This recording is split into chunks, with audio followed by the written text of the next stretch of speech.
You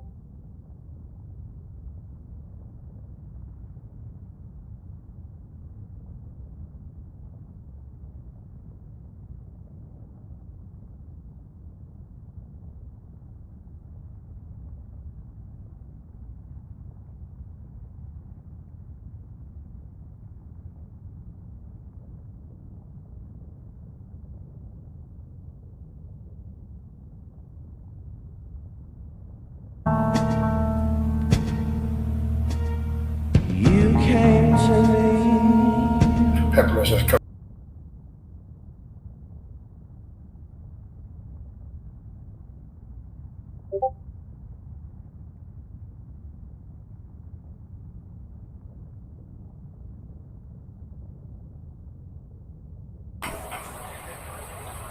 Limitless appeared out of nowhere. Let's see. Richard is deluded. Richard claims that he could out deadlift me with training. You know what's scary is that he literally has to make that discussion of, if I really trained for it, I could out deadlift this 50-year-old man. Damn.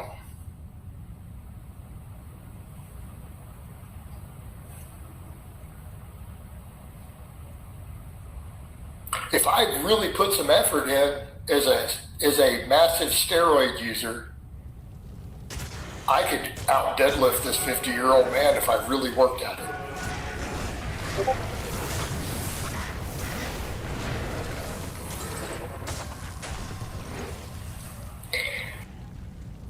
Coach, shirts make you look like you lift, right? Well, that's what I always tell guys. If you don't look like you live wearing a shirt, we got a problem.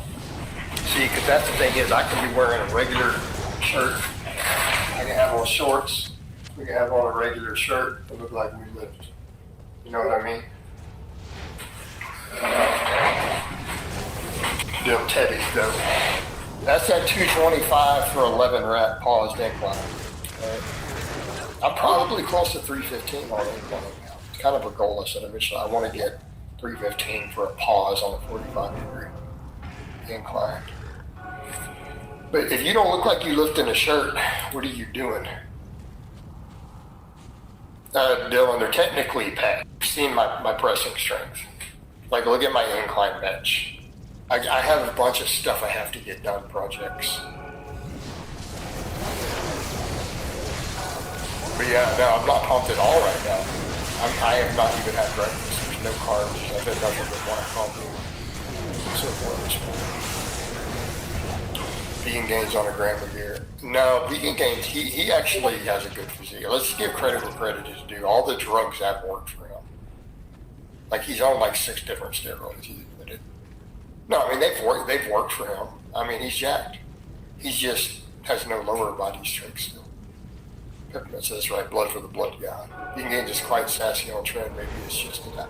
It could be that vegan diet, though. But I mean, trend brain is a real thing. Yeah, trend brain is totally a real thing.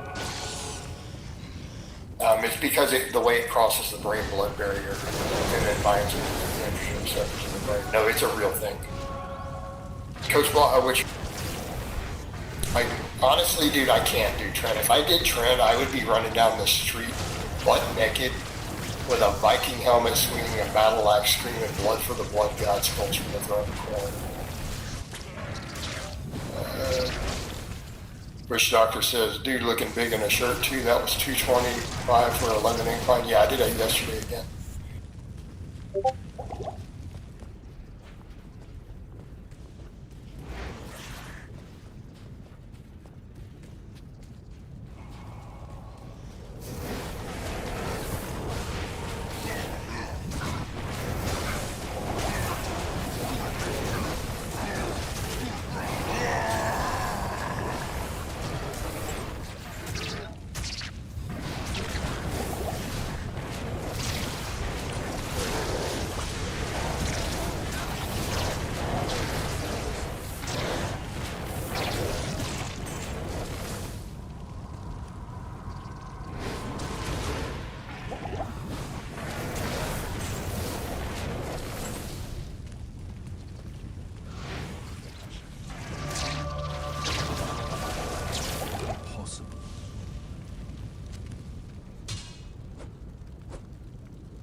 Time.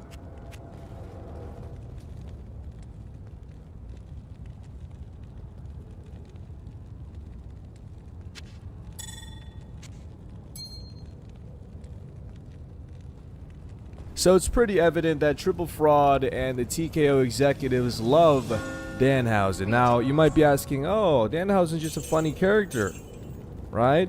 There's no harm in losing to a funny character. Now check this out. Dominic Mysterio, okay, last year, he beat John Cena.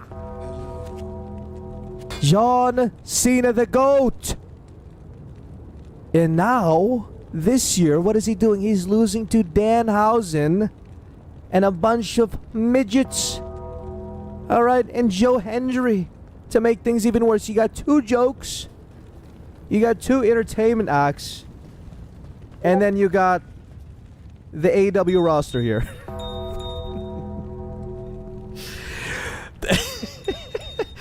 Alright? It's ridiculous. It's fucking ridiculous, man. I feel so bad for Dominic Mysterio. Look at the depression in his eyes. This right here needs to be diagnosed. He's wearing the old gear. You know what I'm saying? Like, no effort. Right? They didn't do anything. The makeup chair, you know, they put him on the makeup chair for maybe 2 minutes. You know what I'm saying? And then it was Danhausen's turn. Doesn't this look familiar to you guys? Boom. You see what I'm saying? The look of depression. Alright? The fucking, what's it called? The 9-mile stare? Or some bullshit? These guys have the fucking stare, dude. Traumatized by the writing team, man. You had everybody in this arena, in this stadium, cheer for him, even though he was a heel. Right? To the point where they called an audible. They said, hey, get your ass back in the ring. They love you, Dom. And to all of us fans, right, of professional wrestling, we thought to ourselves, oh man, Dominic Mysterio is going to get a fucking rocket strapped to his ass. And he's going to finally get a major push. And what the fuck happened? What the hell happened, dude? Now you might be asking, intern John, what the hell am I looking at here? This is the fucking chart that I'm going to use to break down what's going on. Why Triple Fraud? Oh, let me make my marker bigger. Hold on. Why Triple Fraud? No, a little bigger than that. Why Triple Fraud? Okay. Why his accomplice, his handler, why they love Danhausen. Why are they making the decision to push Danhausen over Dominic Mysterio? Okay, now check this out. Boom, entertainer. Subject, Danhausen. First things first, I've been to an indie show recently, right? A1 Wrestling. There were multiple types of people in the crowd. Some of them neckbeards, some of them neckbeardettes, right? Some of them just fucking marking out for the most basic shit. Okay? And one of the taunts that they would do, standing up from their stinky chair, is the fucking you're cursed taunt. Now, there's nothing wrong with having fun and, you know, taunting, blah, blah, blah.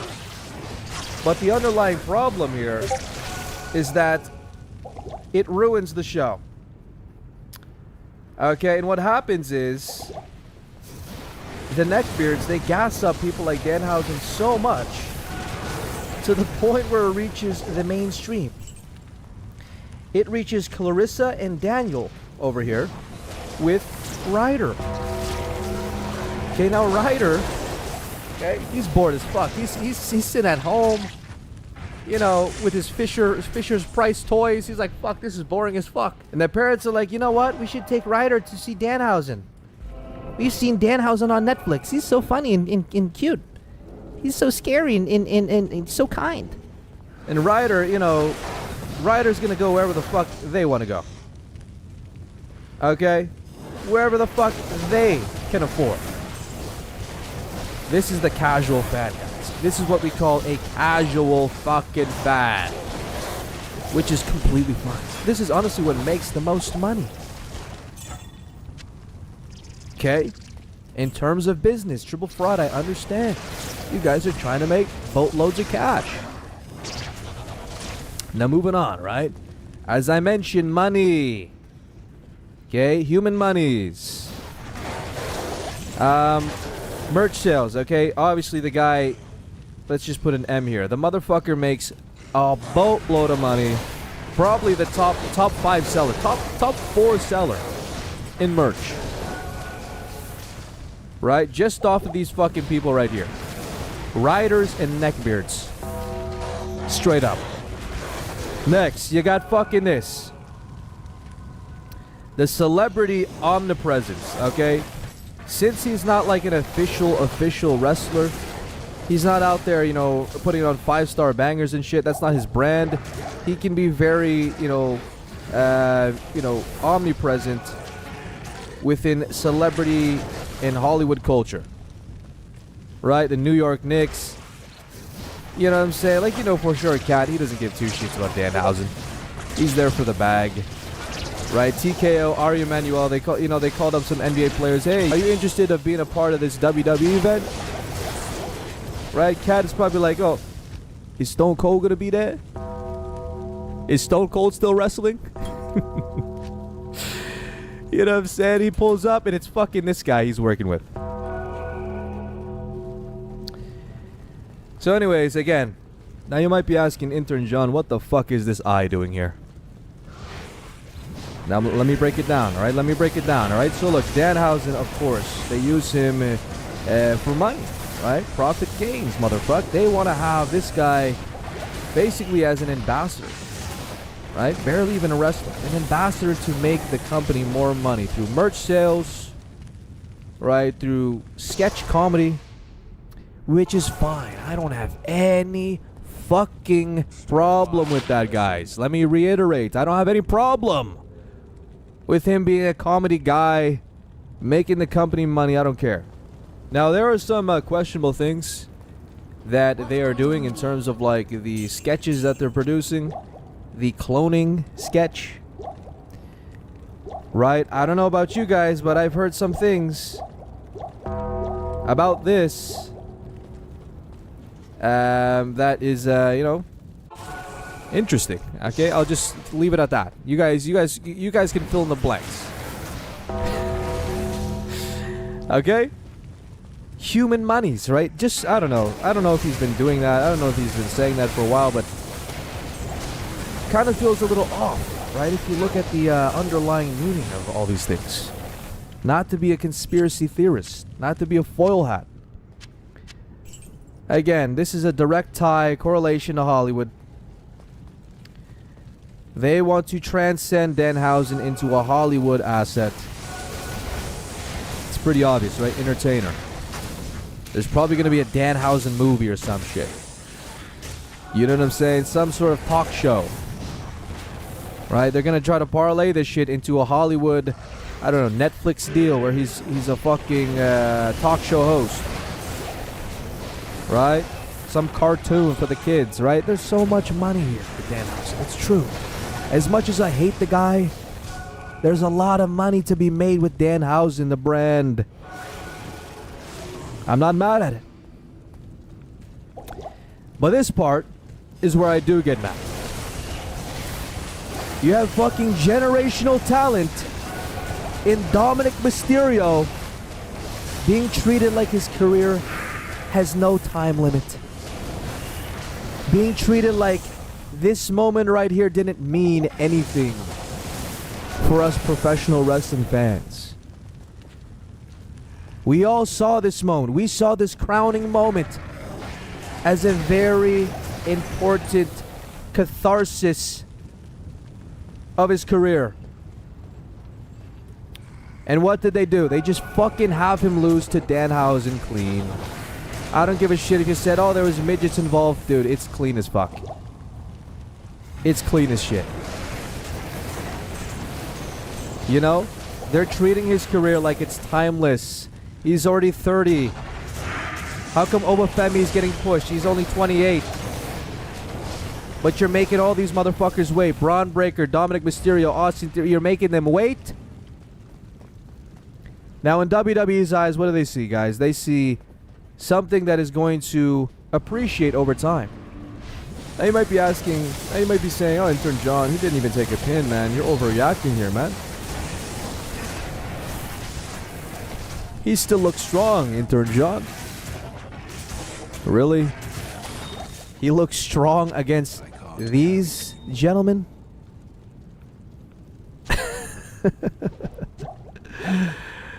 Oh my god, guys. This is it. This is TKO's mascot, guys. This is not Danhausen anymore.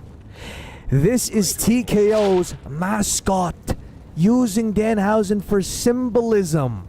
Look, he just stole your money. TKO just stole your money. Joe Hendry just stole your money. These guys right here, luchadors, they stole your money. That to good use.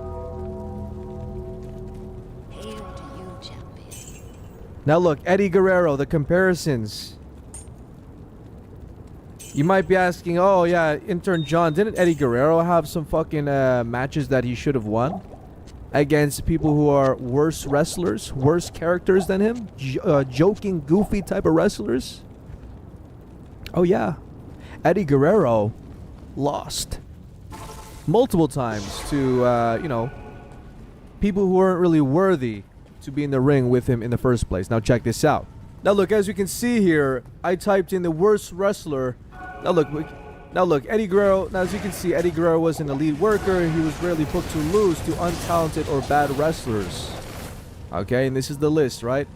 Heidenreich, the absolute worst in terms of wrestling ability, to beat Eddie Guerrero cleanly. Okay, boom, he was a fucking powerhouse. Who cares? You lose to a powerhouse, it's like, okay, you were already supposed to lose, guy. You're an underdog. So that doesn't matter. Okay, and after he fucking faced Undertaker. Okay, next. Disco Inferno. Okay, this is the only one that's kind of valid. Okay, he's a mid-card comedy jobber just like Danhausen. But it was an upset victory. Okay, it was a one-off. Next, Orlando Jordan wasn't a terrible wrestler. His gimmick and presentation were widely disliked. Right, regarded as one of the weakest mid-card champions of all time. Now, as you can see here, he faced Jordan, blah, blah, blah, for the U.S. title. Though it was done strictly via disqualification. Interesting. You guys picking up a pattern here? Protecting talent, protecting Eddie Guerrero.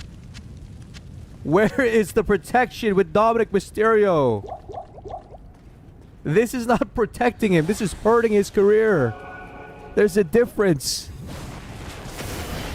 Holy shit. Now again, they might fucking make him wait till he's 36. Alright, so they're putting him through a fucking unnecessary crash course, dude. Like, the reason why Eddie Guerrero didn't win earlier in his career is not because he was a bad wrestler. It's because he just wasn't as over. His character wasn't there. Dominic Mysterio, his character's there. He's over. He's been over. Why are we waiting? I don't get it, man. I don't fucking get it. How many matches, how many bumps does he have to take to get the belt? Or does he have fucking Obafemi, NIL athlete, coming in out of nowhere? You know what I'm saying? Booked as a fucking superhuman. Which I get it, right? Visually, he's a beast. He's 6'6", 320 pounds. Of course. But it's like, you gotta give some love to fucking Dominic Mysterio, too. And people like Braun Breaker. People like fucking Austin Theory. You see, look at this, dude. 29 years old. Hasn't won in a very long time, right? Something substantial. He's got the fucking tag belts. Who gives a shit about the tag belts, right? He's coming into his own. I think within the next 2 years, Austin Theory is going to win, a major title for sure.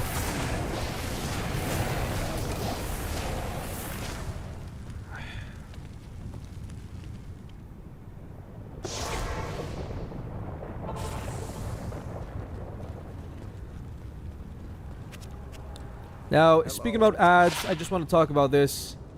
As much as I love fucking root beer,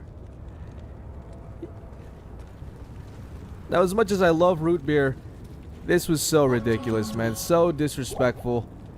You got him on the fucking ropes, celebrating while Chad Gable and his family are in the ring having a wholesome moment. What the fuck is happening here? This was not the time to plug a root beer. Okay? Mug root beer. Oh my God. And who the fuck is this guy? You know he's a wrestler for sure. He's on the indies. Because there's no regular human doing this rope shit right here. Ridiculous, dude. And he's right behind him, like, why? He's grabbing him by the fucking neck, like, what the fuck? Chad's like, yeah, get the fuck off me. You know what I'm saying? Like, who the fuck is this guy? He's still looking at him. It's like, why am I celebrating with a fucking dog beside me? A bulldog. He's probably, Chad Gable's, he doesn't even like Mug. That's the worst thing about it. He doesn't even drink this shit. The last time he drank this shit was probably in grade 7. Mug? Right? I know people like Dr. Pepper and shit. I like Mug, right? I'm not gonna lie. I love root beer. A&W root beer. Oh my god, I'm a root beer guy.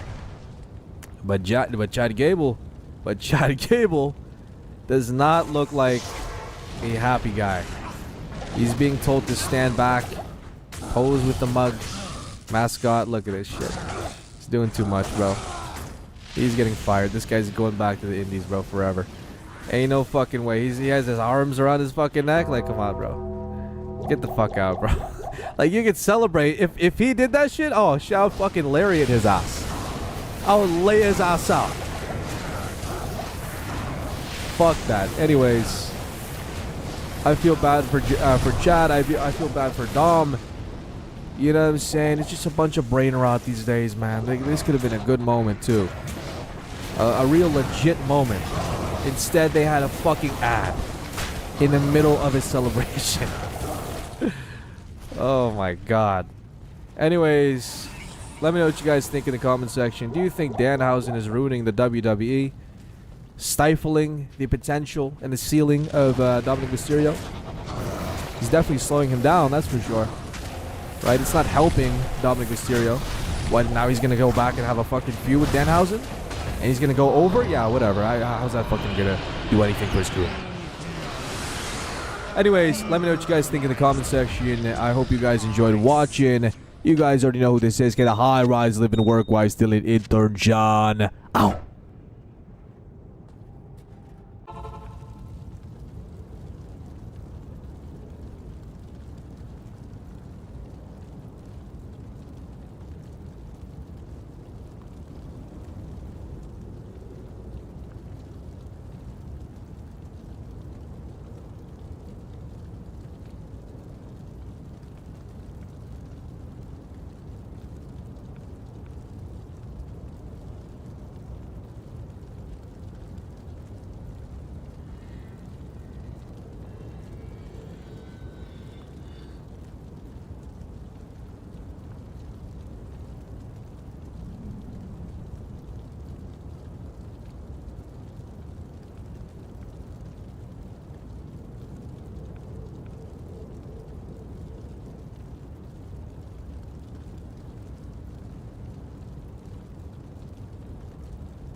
Jason Blaha. The legend himself. What is this flabby fat piece of porky pig shit up to these days? Well, to tell you the truth, not much. Let's go over to his YouTube channel and do a rundown of its current state. The first thing we're greeted to is Jason's profile picture, which in no way reflects what he actually looks like. And while his physique looks like melted ice cream, it's still a photoshopped flex picture with specific lighting to give a false sense of what he actually looks like. Here is what Blaha really looks like in action. All the way down into a deep stretch at the bottom, the scapula comes apart, and then you bring it all the way up as high as possible so that your elbow gets up higher.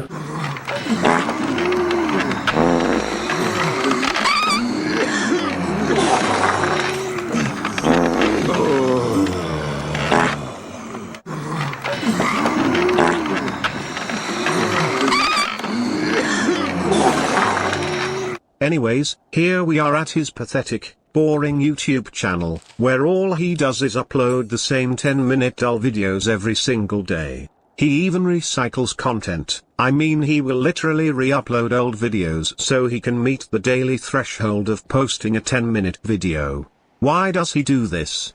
Because YouTube will often increase ad revenue on a video 8 to 10 minutes long. For those who don't know, Jason doesn't work and never has, so doing the bare minimum on YouTube is his only source of income. Notice the views on his videos, they're low, but at first glance you might think he has a small but loyal following. That couldn't be any further from the truth. Let's examine this closer. Hey everybody, it's Jason Blaha here. Once again, it's time for an orc mode workout, but a quick reminder, if you guys will please click like and drop me a comment down below, I'd appreciate it so much. At the time of this recording, Jason had uploaded this video 3 hours ago. Look at the comments. There isn't one positive one. In fact, virtually every video Blaha uploads has nothing but negative comments. Check this out.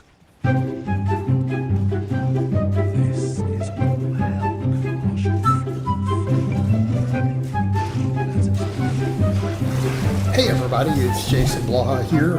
Once again, it's time for a full body workout, but a quick reminder, if you guys will please click like and drop me a comment down below, I'd appreciate it. It's Jason Blaha here, and once again, it's time for a back, bicep, and forearm day. But a quick reminder, if you guys will please click like and drop me a comment down below, I'd appreciate it. Once again, it's time for a back, bicep, and forearm day. But a quick reminder, if you guys will please click like and drop me a comment down below, I'd appreciate it. All right, this is working exactly how I expected. I started doing a little more deadlifting again, went over to one of the slipperiest bars I have. The grip is now getting used to the daily grip work. Pretty is not your entire identity. Hey everybody, it's Jason Blaha here. Thought I would chat with you guys and gals about this today, but a quick reminder, if you guys will please click like and drop me a comment down below, I appreciate it.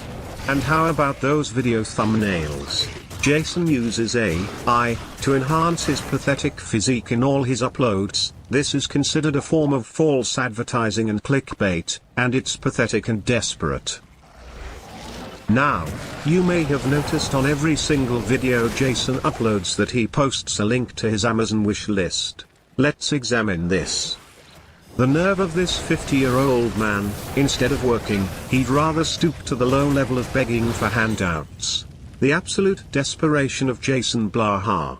Maybe if he produced meaningful, quality, entertaining content for his channel, he could get away with begging for free stuff.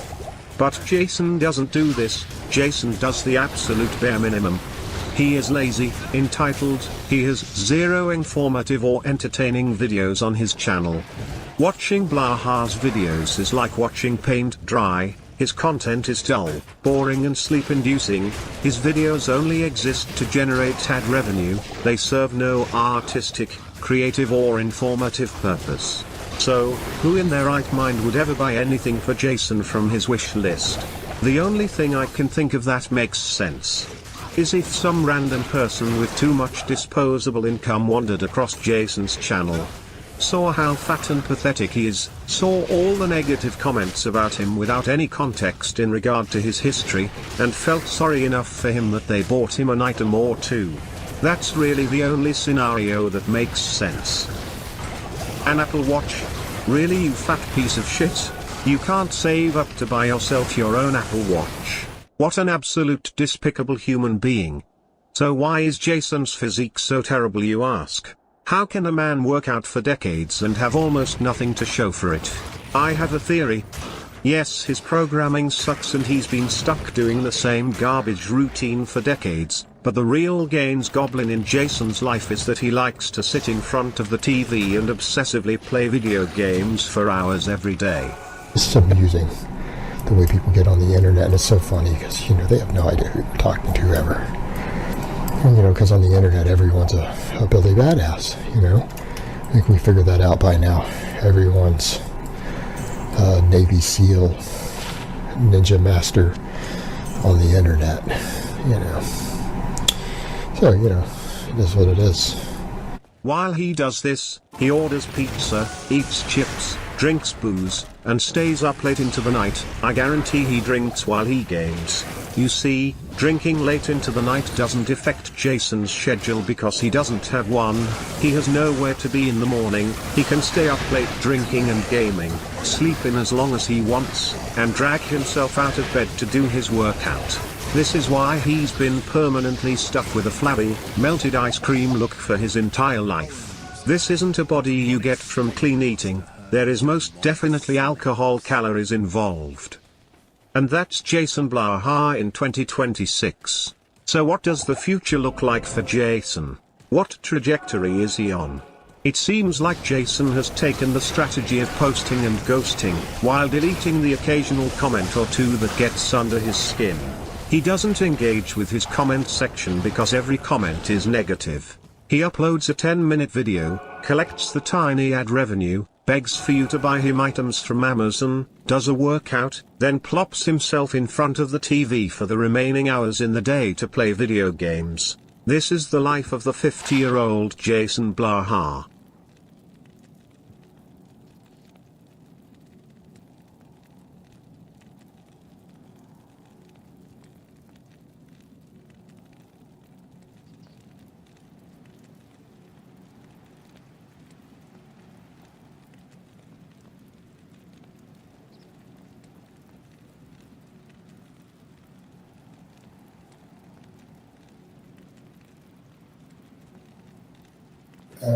Do your toes hurt? No. My feet get a little sore sometimes. Right. I remember you saying you broke your toes in the past, haven't been able to do long runs. Yeah, I've broken all my toes numerous times. One of my big toes hasn't been broke. My left one hasn't been broke. My pinkies have probably been broken 5 times each. All the pinky toes.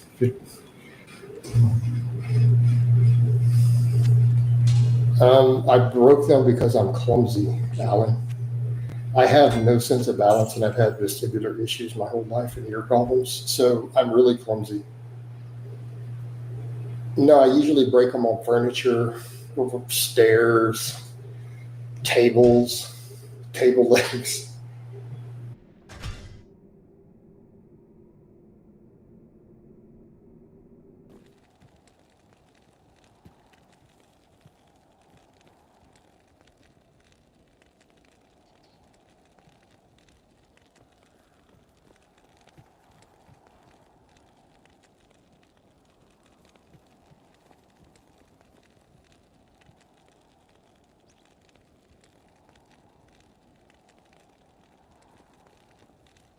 Hey everybody, it's Jason Blaha here. Once Oh, bro, Cheesemo. I'm back, buddy. again, it's time for an upper body day.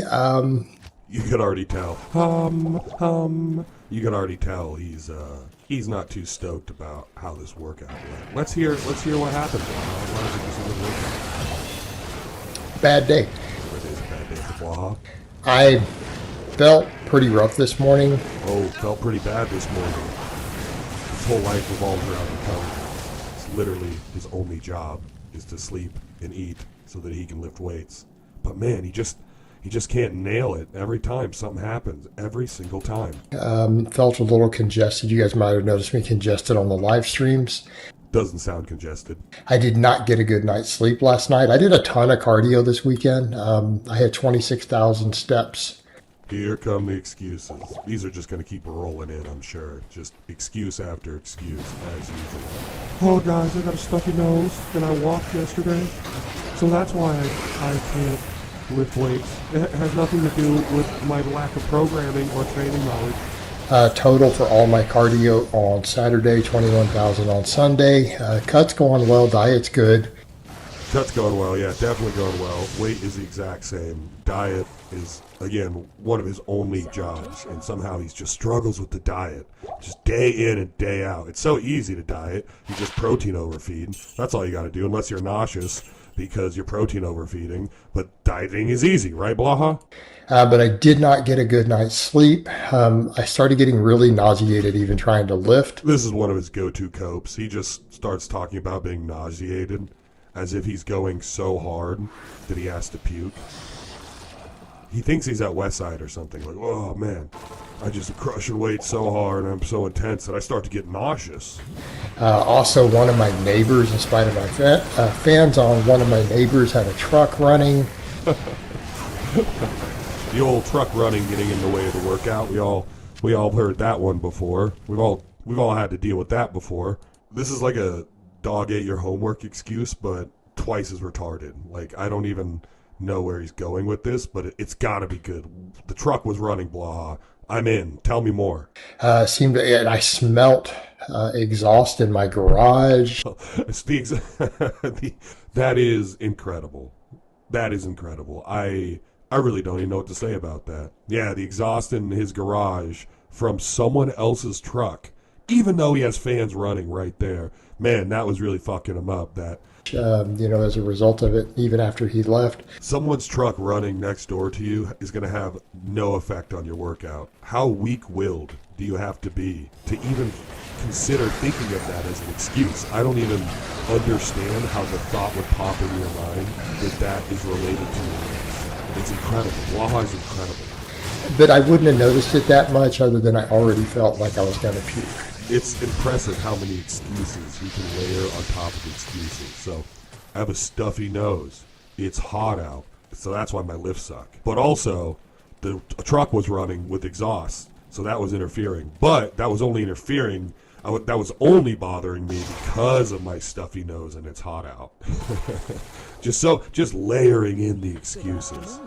Just nausea and then a bad night's sleep. I just didn't have any strength, and I felt like I was going to puke. So I feel like I was going to puke. I'm going to puke, you guys.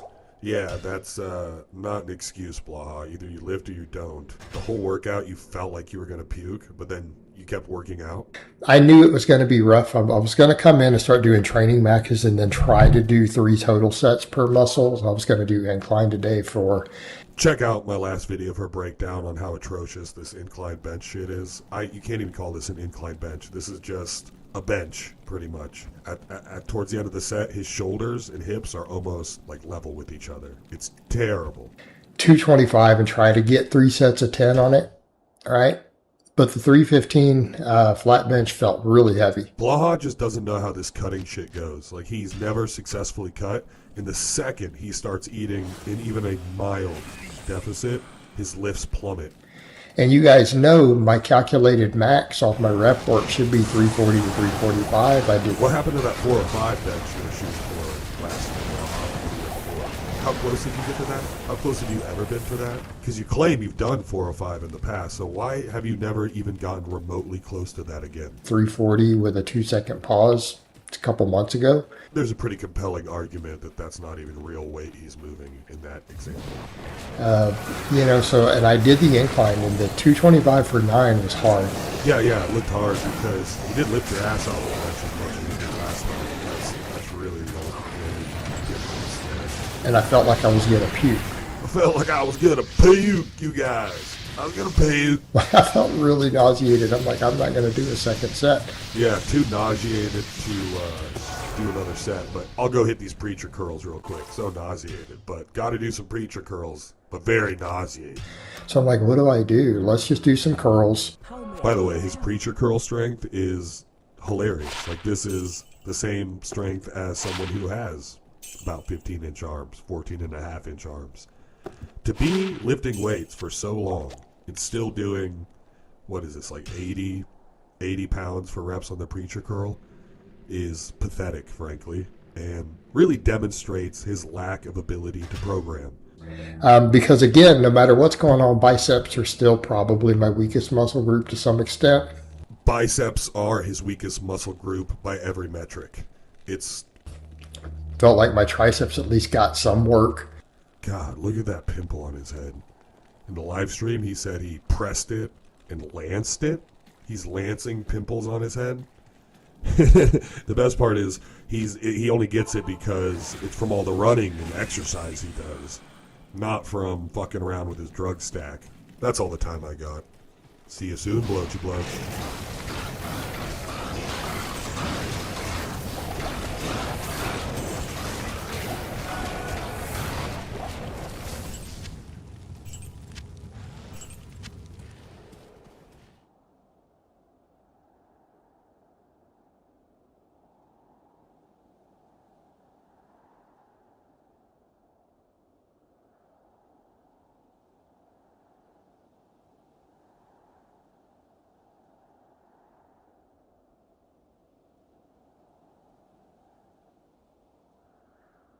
Yo, what's up, guys? It's ya boy, C-Jax, back with another video, and today we had SummerSlam Night 2. Now, let's be honest here, guys. Night 2 wasn't good. It wasn't good, okay? This overall weekend as a whole, I would say, was actually a bad weekend for SummerSlam, because here's the problem with this situation, right? We all just watched SummerSlam. We all saw it. This show as a whole, Night 1, right? We saw Lesnar and Oba. The match ending was anticlimactic. Like I said, it wasn't a great match, but I had a fun time with it. Then we also had, Liv and Io. They did a good in-ring match, with the booking and storytelling of it, there's nothing special. The main event tonight, guys, with Romano Reigns and Seth Rollins. And you guys know Roman's my favorite wrestler, but I'm just being honest with you guys. This match was incredible. If we're being genuine, it was incredible. Now, I'm not going to say it's the greatest match ever, nothing like that, because I don't think it's that level of good. But this was a great match. It was amazing, man. You had everything you want. You had storytelling. You had drama. You had near falls. You had the false finishes. You know what I'm saying? Yeah, what's it called? Or not the false finishes, the finisher stealing, I should say. The homage to Dean Ambrose. They told a story in ring. The selling was great. That is a great main event match. It's as simple as that.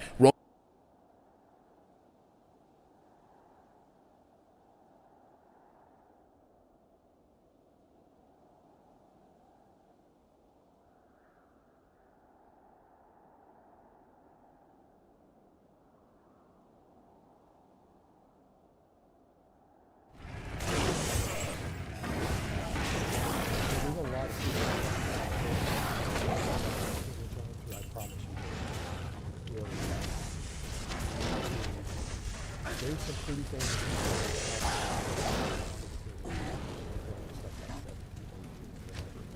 And their stats. I mean, a 16 and a half inch arm for a lifter, especially if you're not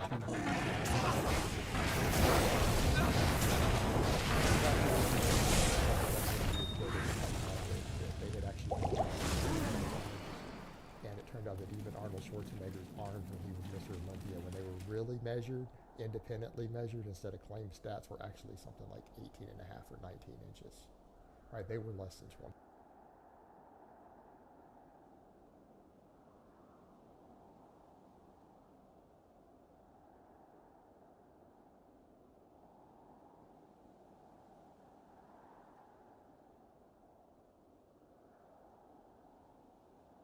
I don't ever let people know publicly what the full extent of my operational capacity is, what the extent of any training I have is, and my fighting ability, because that's giving out free intel that gives people a possible advantage if they do want to attack me. I would much rather have people have no idea at all what my training is and what I'm capable of. I earned black belts in 2 different styles of martial arts with it. I did bodybuilding, I did powerlifting. I started training at 19. Well, not training, but actually lifting weight. I had been a martial artist and a distance runner before that. But yeah, I got into weightlifting when I was 19. I trained completely natural for 4 years. And while drug-free and in my prime, I got up to like a 315 bench and I could squat 470 pounds. I think I am more suited to wear a Batman shirt than any of those guys. I have black belts in more than one style of martial arts. Batman was a martial artist. And no, I didn't beat the shit out of the guy. Nobody won this conflict. Everybody involved lost. Because he and I had to grapple around, I specifically went completely out of my way to avoid punching this guy or hitting him and using submission holds. I ended up getting my arm bit. And when he bit my arm, I hooked my fingers in his cheek, which will generally paralyze somebody. You can hook them like a fish. And I put him chest down on the floor, and I held him there. The bouncers were coming, and I told him, if you're going to be cool, I will let you up. And he said he'd be cool, just please let him go. When I let him up, he came up and he caught me with a left, and he got me really, really good. And that was my own fault. That was me being stupid and assuming that my friend was going to be cool if I let him back up. And that was really dumb of me, so I paid a price for that. That's something to be proud of. That was a mistake on my part. I had the guy subdued. I should have just kept him there in the submission hold until the bouncers got there. When the bouncers came over and the owner got in my face, who happens to be a personal family friend of mine, I backed off, let the bouncers deal with him, and I didn't continue the conflict. I kept my cool because, again, it's important to behave as a gentleman in public. You shouldn't have to have bouncers pull you off someone, even if you've had to restrain them. When the owner of an establishment comes and tells you to back off, you back off. And you apologize to that person for whatever behavior you were involved with in their establishment, guys. And that's part of being a gentleman and being a man, is to know when to back off in those situations and to apologize to everyone involved. And I went around that night, and every one of our friends who were there, who had to see all of that, who had to deal with it, I apologized to each and every one of them. I apologize for his behavior. He and I are no longer on speaking terms. So no, that's not something to brag about. It's not something to be proud of. I'm not proud of the fact that I had to get into a conflict. I'm not proud of the fact that I made a mistake and let somebody up who I shouldn't have and got a black eye for it, guys. But there are times when these things arise, and it is important for us as men to deal with them as men when these situations come up. All right, guys, but that's really all I have to say on that today. I hope it's been informative, and I will talk to you guys next time.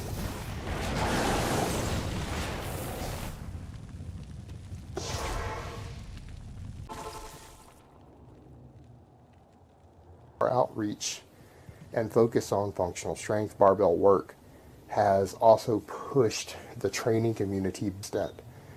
There's a lot of... So I'm going to be experimenting a bit, though, and getting a little more aesthetic because it will improve my outreach. And I've talked to quite a few really legitimate experts out there who do have access to cutting edge data and research. It isn't always publicly available. People who do work with serious bodybuilders, professional athletes, of some of the methods and things that are being used successfully here that not everybody knows about.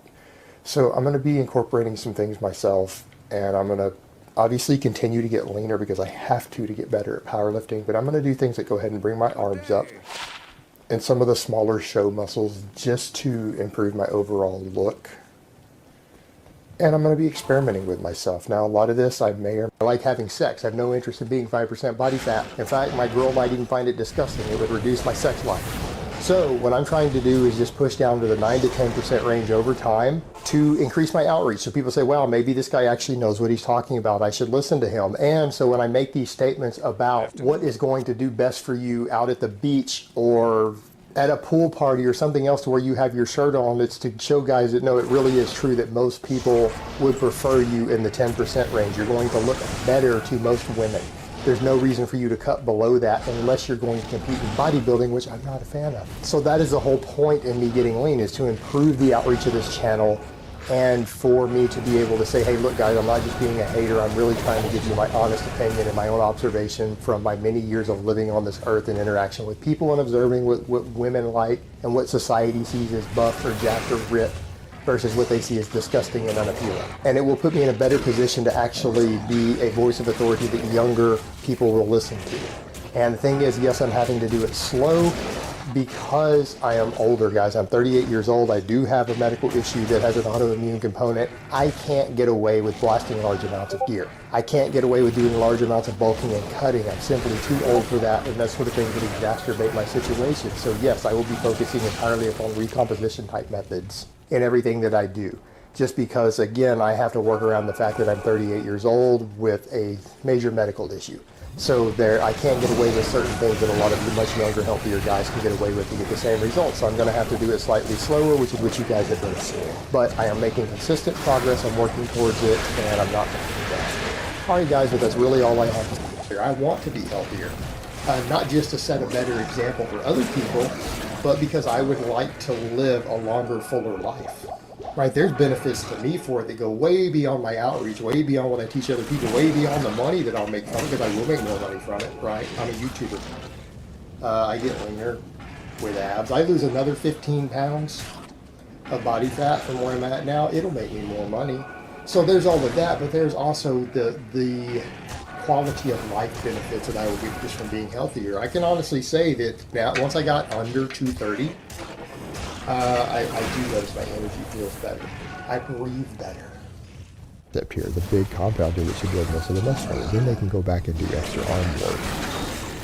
Now, I've trained this way almost exclusively due to the fact that I was competing in powerlifting, and therefore it carries over better to my bench press and powerlifting. But these days, now that I need to look a certain way, let's be honest here, I need to look a certain way to improve my YouTube outreach, and I'm slowly working towards those goals. A lot of people have commented lately, and a big part of that is changing my training style to suit my own individual structure and genetics in order to be more balanced. I don't have a normal bone structure compared to most guys. I have a much larger rib cage, and I have longer arms. So because of that, my rib cage, I have more muscle on my chest naturally, and because my pecs are bigger and thicker naturally as a result of the bones they're spread across, any muscle that I gain on my chest just seems to make my chest pop out more and more, and my chest grows very, very easily. It seems to get stretched easily on any sort of presses.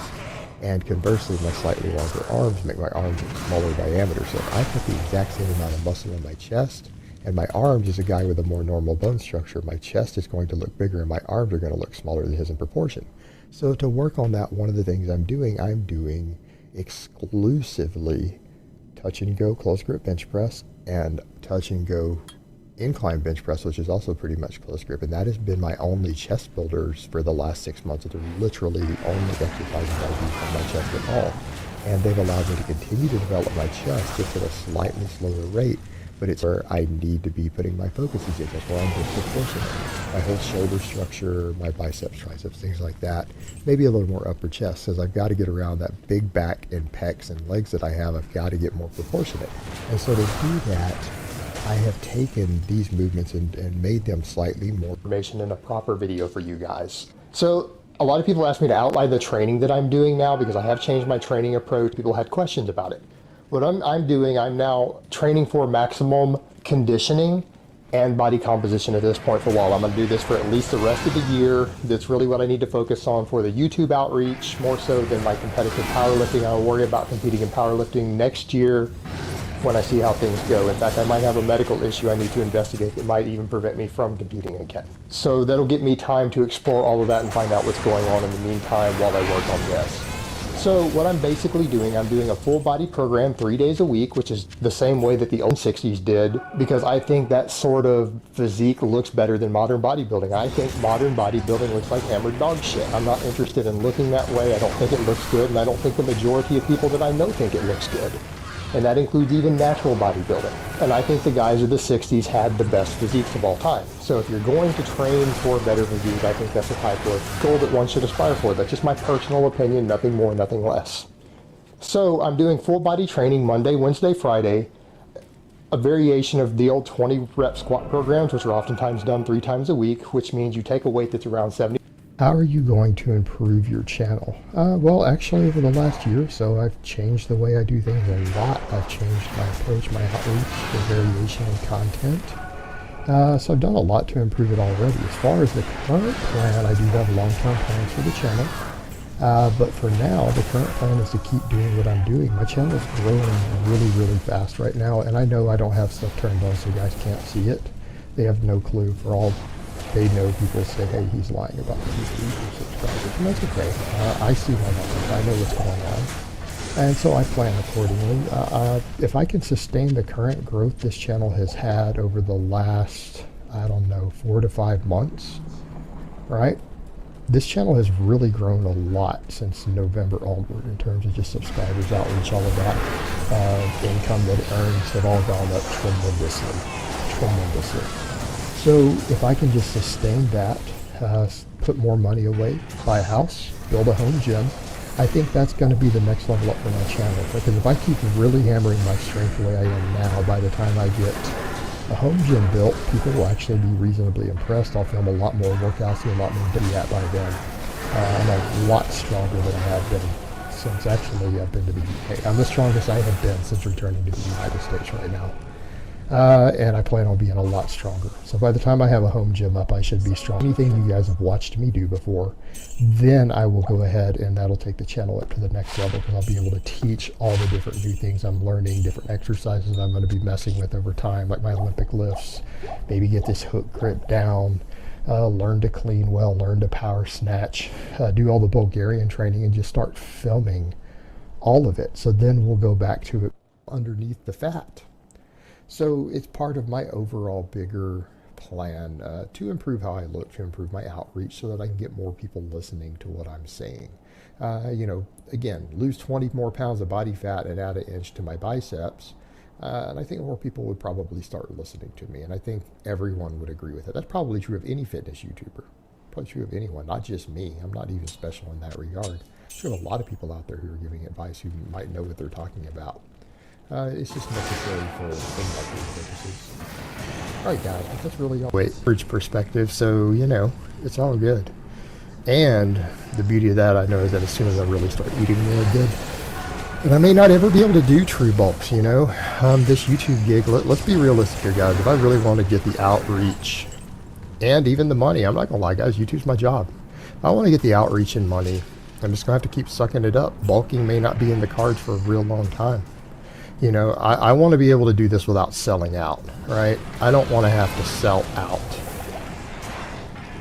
and become a con man to make good money with what I'm doing here. I mean, and I make decent money now, but, you know, I could triple it. You know, and that's the thing. You know, and I would say that to anybody. What if you could double or triple your income of what you do for a living without compromising your ethics? Like how awesome would that be? Yeah, I mean, how awesome would that be? Without having to compromise what you believe is right and wrong personally. We all have a personal code. I don't care if you're a bad person. You probably have a personal code. Everybody does. So I've realized that. It's not against my personal code to diet down. It might be against my personal code to sell garbage products that come with false claims. All right, that might be against my ethics. But, you know, hell, I could argue dieting down against my ethics because I like my food. But it's not the same thing, you know, not the same thing. So yeah, this is just what I'm going to have to do, and I'm just going to have to stay leaner for at least a couple of years. You know, if I want to bulk up later, that's fine. But, you know, it's good for my health, first and foremost. I mean, it's good for my physical health, good for my longevity, it's good for my message, and it's good for my pocketbook. I mean, that's all the way good, right? The only thing I got to deal with is just being a little hungry. I got to deal with maybe my lifts not being as awesome as I want. Oh well. But here we are with the hook grip.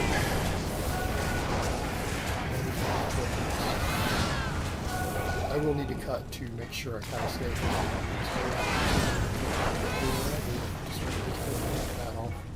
I need to build those muscles up. I'll probably look better. It'll increase my outreach. I'll probably get more followers. Means access to higher quality coaching clients, which is kind of my bread and butter these days. More views, more money, improves my outreach. You know, I win, other people win. Because as most people say who are avid followers, this is the best informative channel on YouTube Fitness for lifting. Tons of normal followers say that. Even my paying clients say that. Nobody. Not actually medically fat.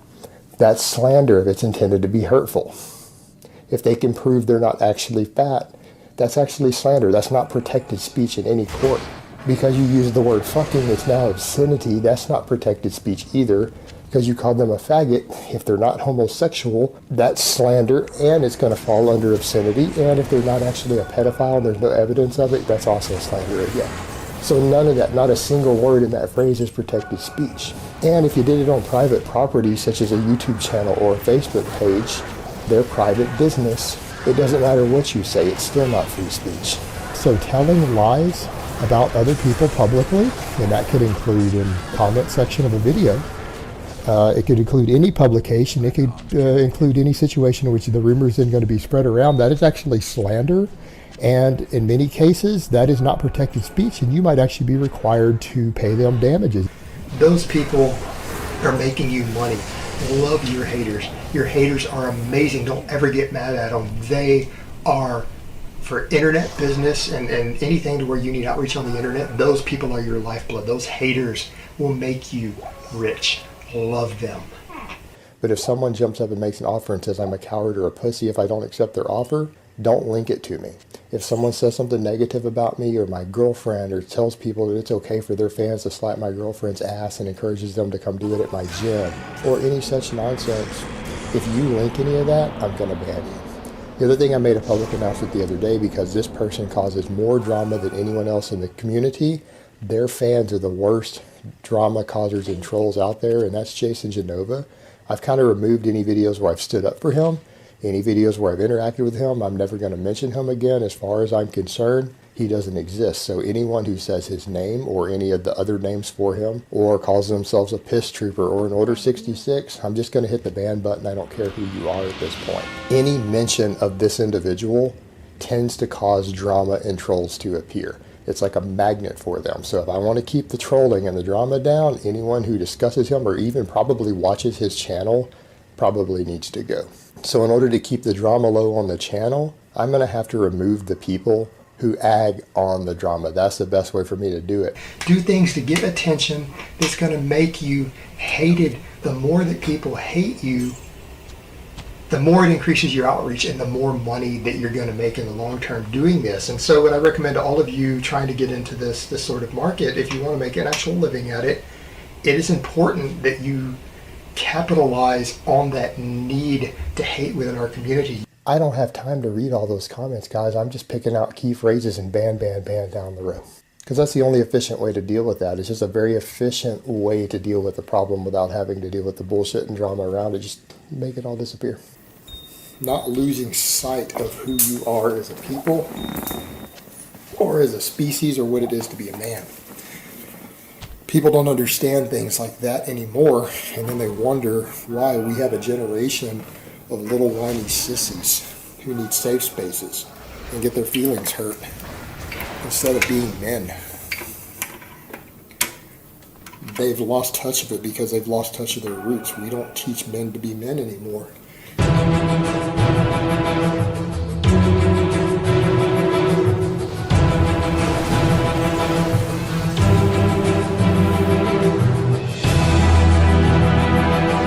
Trouble shaving. So in the meantime, I just keep shaving it. So technically I have a shaved head, not a bald head. Am I actually fertile or not? So I went and bought a sperm test, which I researched a bit to see how accurate it is. And we'll check out the results here in a bit, and let's find out if I actually am capable of fathering children right now. Is the timer ready yet? Yes, exactly now. Exactly now, so let's take it out, the moment of truth. It is, the control line is bright, so we know it's an accurate test, and we are negative. So, get that on the camera. See, the control line is bright, and the other line is completely gone. It says even a faint line is a positive, just could be lower than normal, but still in the range. But I am negative, so technically, I guess my drug combination has pushed my sperm count too low to be actually fertile. So it's either at that level or all the way at zero, somewhere in that range. Woohoo! Because my psoriasis is so bad that if I don't deal with it, I shed like a snake.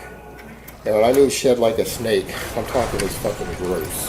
If I go several days without shaving it, I can grab my skin and pull and peel, and I can peel sometimes 3-inch strips of dead skin on my scalp. That's the only reason I keep my beard this short, is the same reason I love having a long beard. Like, I would have a beard down to here if I didn't have psoriasis, but I've got to tidy my beard up frequently for the same reason. I get strips of dead skin like 2 and 3 inches long that you can just peel off like a big chunk of dandruff if I don't do it. I have suffered my entire life with inner ear issues. My eardrums blew out from infections when I was 4 years old, and I was deaf for the next 3 years. So from the age of 4 to 7, I was deaf. I got my hearing back in my right ear, and then I had surgery in my left ear when I was 13 to restore my hearing. So several of the bones, the stipes, and my eardrum in my left ear are completely artificial. I also developed Meniere's disease in my left ear later in my teens, because most people who develop disease eventually do develop it in both ears. For me, it took about 15 years for it to go to my other ear. For just having it in one, I functioned just fine with one ear. Went to both, it became seriously debilitating. So it's about fluid retention in your ears. I was able to function extremely well despite having this issue until I got into my early 30s. And then my condition exacerbated. When it spread to my right ear and it went bilateral, they got so bad that for a good period of time, I couldn't walk without getting vertigo attacks that would drop me to the floor. Or a lot of times I would get up and try to walk across a room and they would get so bad that I would actually vomit. And I ended up spending something like 10 months in bed because of this. And during it, I had a 3-year period there to where I was not allowed to train. I had to take 4 years away from training, somewhere between 3.5 and 4 years. Due to illness and inability to train, being fully medically disabled, and I spent 10 months of that pretty much bedridden. And as far as what I still have, yes, I still get vertigo drop attacks. I sometimes do fall down when I'm walking. I occasionally fall down the stairs of my flat, which is fine because I've got enough muscle for padding and they're all carpeted, so it's not that bad if I end up taking a tumble down the stairs. I have about 50% hearing loss. And I have undulating hearing, so I tend to miss about every fourth word people say. So I've had to become very proficient in lip reading. I have continual tinnitus, so I have a ringing in my ears, and it's in both ears that never goes away. And I have no sense of balance medically. So I'm not supposed to be able to walk in a straight line, but as long as I can see, I can do so. But if I close my eyes and I try to stand up, I'll eventually fall down. I actually medically have no sense of balance or motion at all. So I can't feel my head turning right now, other than the muscles moving. I had 3 different streams of income that I was able to make a living doing while laying in bed sick, so that I could continue to survive, because it took me 2 years of fighting in court before I won my disability at the time when I was really sick. I had to survive, I had to pay my bills.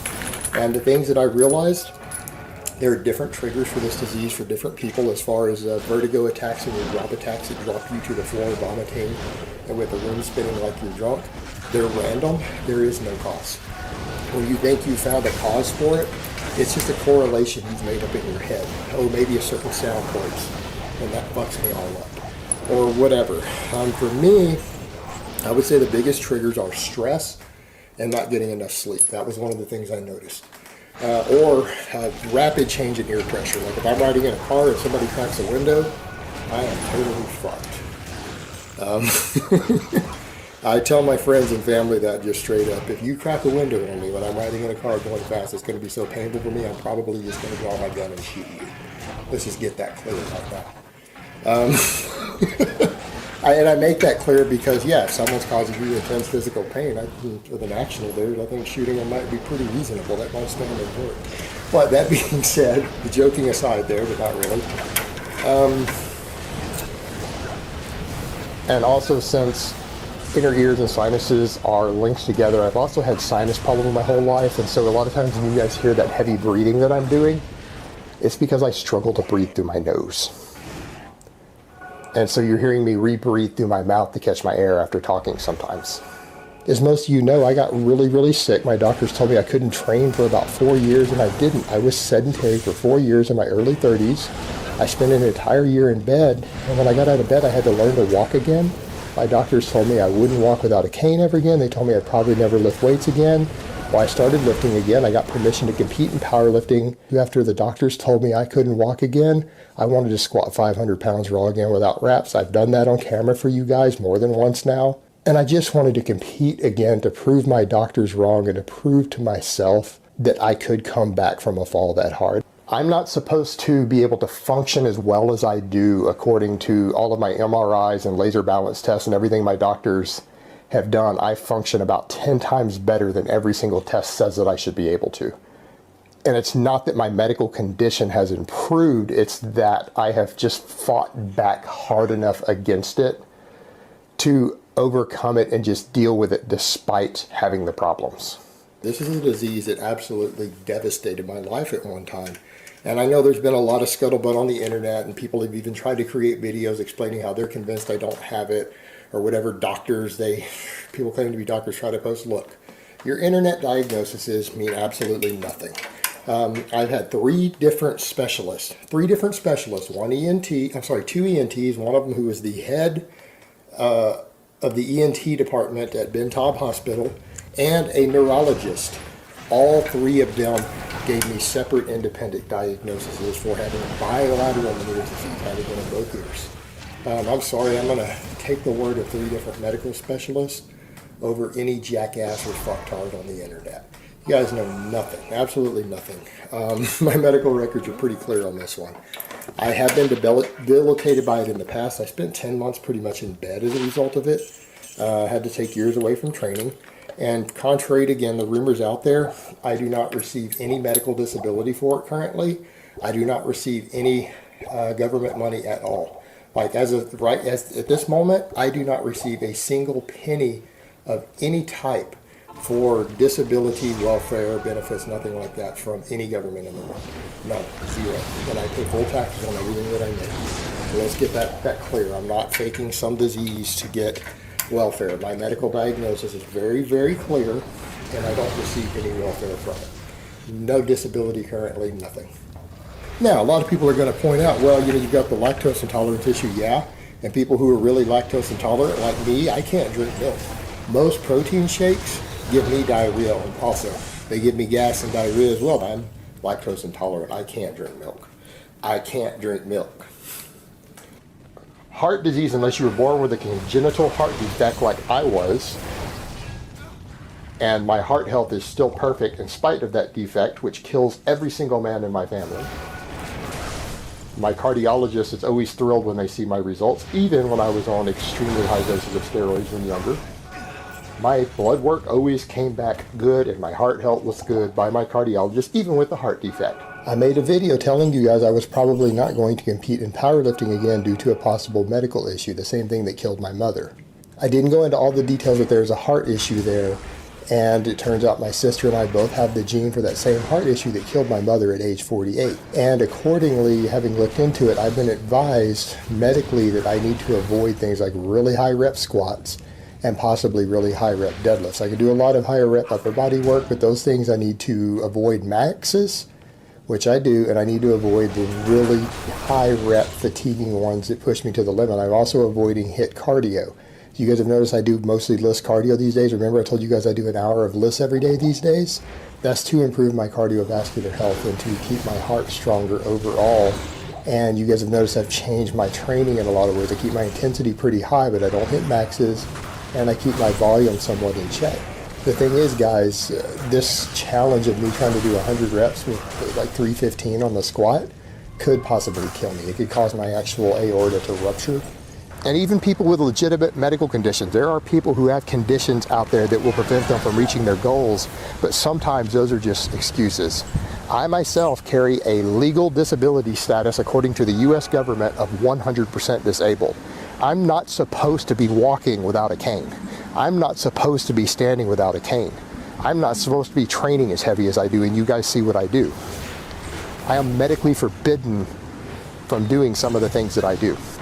There are no excuses. You own your results. If you want them bad enough, you will find a way to make it happen. You guys have to remember, I am hearing impaired, and I was actually deaf for several years as a child, and even my other illness is still inner ear related that I had that put me in bed.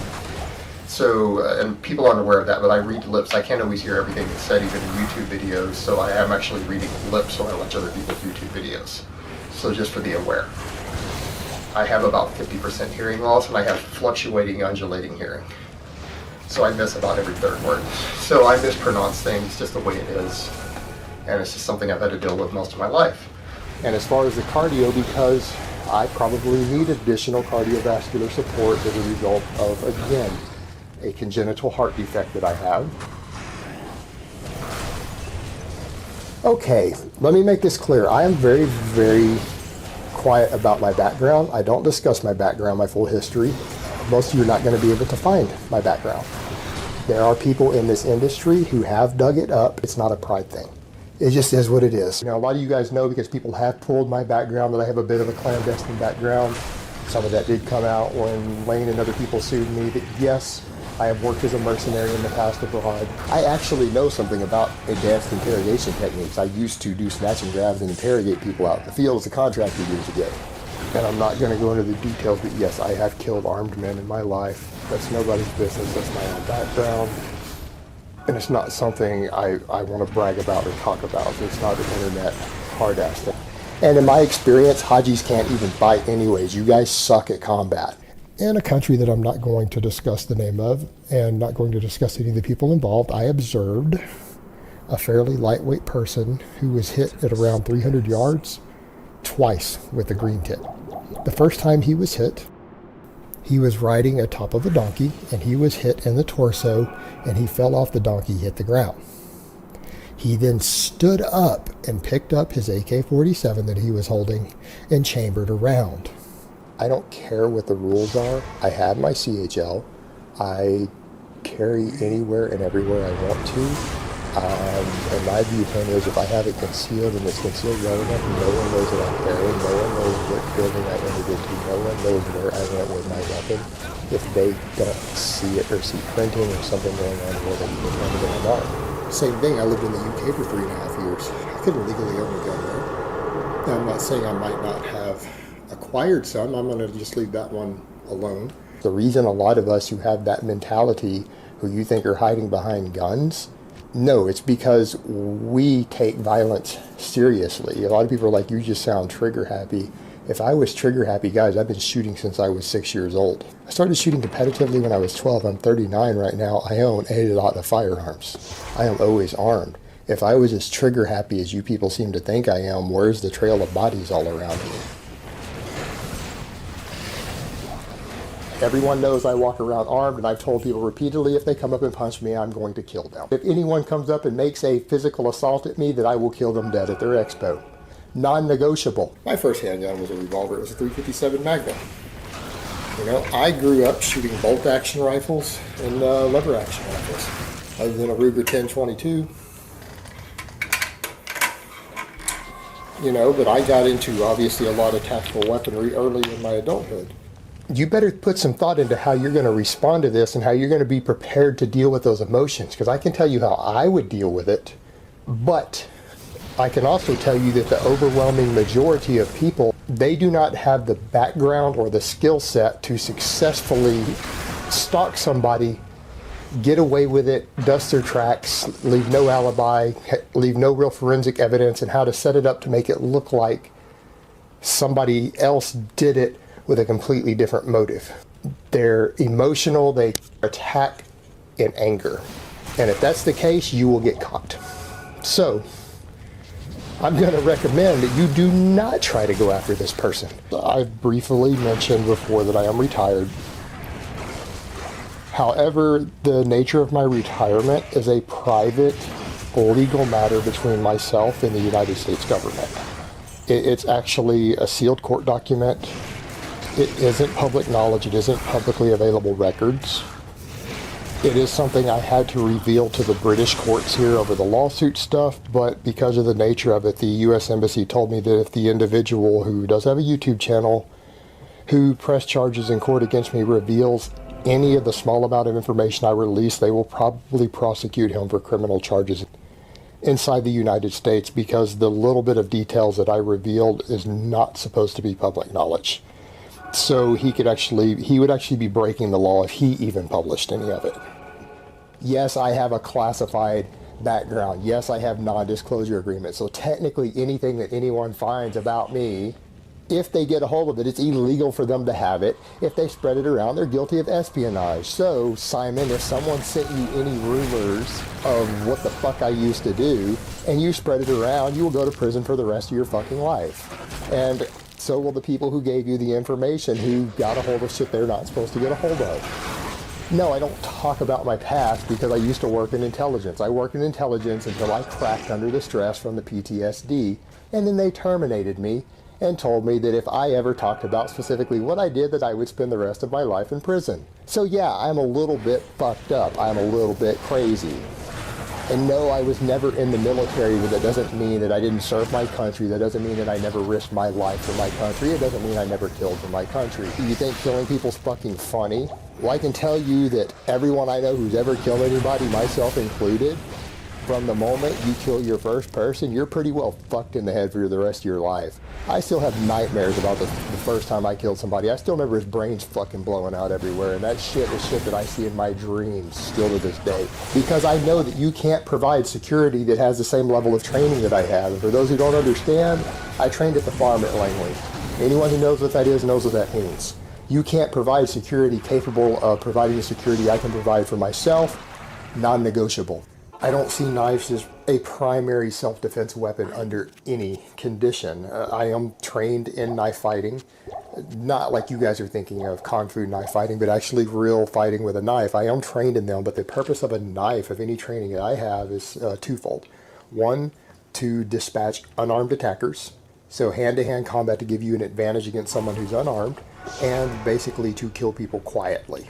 So to, again, kill forward scouts, kill guards, things like that, without them being able to make any sound. That's what all of my knife training is. And it's so weird that people bring this up because do they live in some world where they think it's illegal to shoot someone just because they're unarmed? For example, let's say I'm in a parking lot putting my groceries in my car. There's security cameras so it can catch everything that's going on. So all of this is going to be seen by a grand jury, all of my physical actions. And someone starts approaching me aggressively. I turn towards them. I don't get that powder cord. But I turn towards them and I put my hand up and I say, hey, you need to back the fuck up. You're making me uncomfortable. That is a universal sign. I get seen on camera, me basically commanding them to stop, coming back on my heels, me taking a defensive posture and putting my hand up and saying something to them caught on the camera. What happens when they continue to advance directly at me? If you have a good lawyer, the way the law is written in Texas, and I draw my Glock 19 and they continue to advance, and I put 4 shots in their chest, blah, blah, and they're still standing, can I shoot him again? Yes, I can shoot a 5th shot. What happens if he goes down and he starts trying to reach inside his clothes or his pants and I see a bulge that could be a gun? Any idea? He could be legally unarmed. He could be unarmed. I don't know that.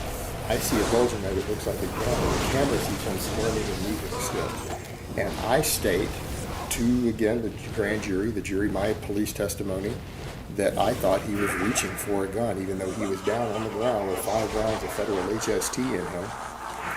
And I shoot again. And with a good lawyer, that's still self-defense. I thought he was reaching for a gun, that I thought I saw a bulge in his clothes. He was digging through his clothes trying to get something out. He didn't stop moving. I felt my life was now in danger. Even though he was technically unarmed and wounded, if I can convince the jury that it was reasonable for me to continue to feel in danger at that point because I thought he was reaching for a gun, that's a defense against prosecution. They have to find me innocent. So this idea of, oh, you can't shoot someone because they're unarmed is absurd, it's illogical, and it's flat fucking stupid. You put your hand on your gun, hey, you need to back the fuck up. You're getting too close. If they continue, you draw. If they take one more step, you are legally justified, at least where I live, drawing, putting around. And it happens that fast. So you have 3 seconds to get your weapon out and start firing, or less. There's scenarios I'm going to run here later with some friends of mine. I've got some ex-special forces guys and things. I may run some scenarios with you guys to see later, and some of that will be interesting. You guys can see how fast some of these things happen. But there's a lot of stuff going on the internet saying that I claim to be an agent of specific agencies. I do not name government agencies. That is something you will not see me ever talk about on the internet, so it's weird that people have brought that up. I've stated I work as a mercenary and as a private military contractor. Now what that means, you guys can draw your own conclusions. It's not something I'm necessarily proud of. It's not something I brag about. And the reason I don't brag about it is because it makes me in a way feel like a weak person, because my father, who was a Green Beret, and is a self-made multimillionaire. And again, people can dig that up themselves. Some people have dug that up. It's not bullshit. Trained me for that role, and he made me do it. And I wasn't strong enough as an 18, 19, 20-year-old man to stand up to my own father. I have not been a spy. I've never claimed to be a spy. I've never claimed to be a member of any government agency anywhere on earth. I grew up a hunter. I grew up a competitive shooter and a hunter. I hunted since I was 6 years old. I shot since I was 6 years old. I started doing long distance rifle shooting in competition when I was 12 years old. So we'll call it a hunter. I was a hunter of exotic game, if that will make you guys feel better. And a pretty good chunk of the game that I hunted was a very dangerous type of game that did some sort of masonry or bricklaying because they stacked bricks of some type up. So yes, I became a man at the start of the Clinton presidency. I was scouted out for certain types of work before I even finished high school. Again, due to my family, my upbringing, connections certain members of my family might have had, along with my shooting skills. Again, I was shooting very successfully at 1,000 yards as a teenager, well before I was an adult, in actual competitions. So it isn't far-fetched that I may have been offered certain types of employment at that point. And men weren't even always paid cash, because the truth was, this was a very competitive market, a competitive environment. It was very dangerous. And there were other things worth more than money for people who wanted to stay in this line of work. Training and hardware. Those things were worth their weight in gold. We got worked hard, and sometimes we got broken. But I'm one of the lucky ones, and I survived. So those of you who don't believe any of this, that's okay. I really don't give a fuck. I'm still telling my story. This is what it is. And if you don't believe me, fuck you. Go fuck yourself. I don't care. For all these guys who are veterans, who are standing there still screaming about your valor, stolen valor, after what I just told you, that sounds like I'm stealing any of your valor, you know what? Fuck you, kid. And go fuck yourself. I don't really care what you think. But I will tell you this. If you decide that you're going to come confront me physically about it, you better not be a fucking hog. You better be a stone cold killer. If you come at me aggressively, voice raised, negative body language, as someone who I know is a trained killer. Because I don't flinch anymore when I hear a rifle round come by my head. When I hear that whoop and that snap or that sonic boom, I haven't flinched in 20 years from that shit. I got over that a long time ago. So if you come at me, I want you to know, son, it's not going to be me who goes in the ground. I'm still here. I'm still upright and drawing air.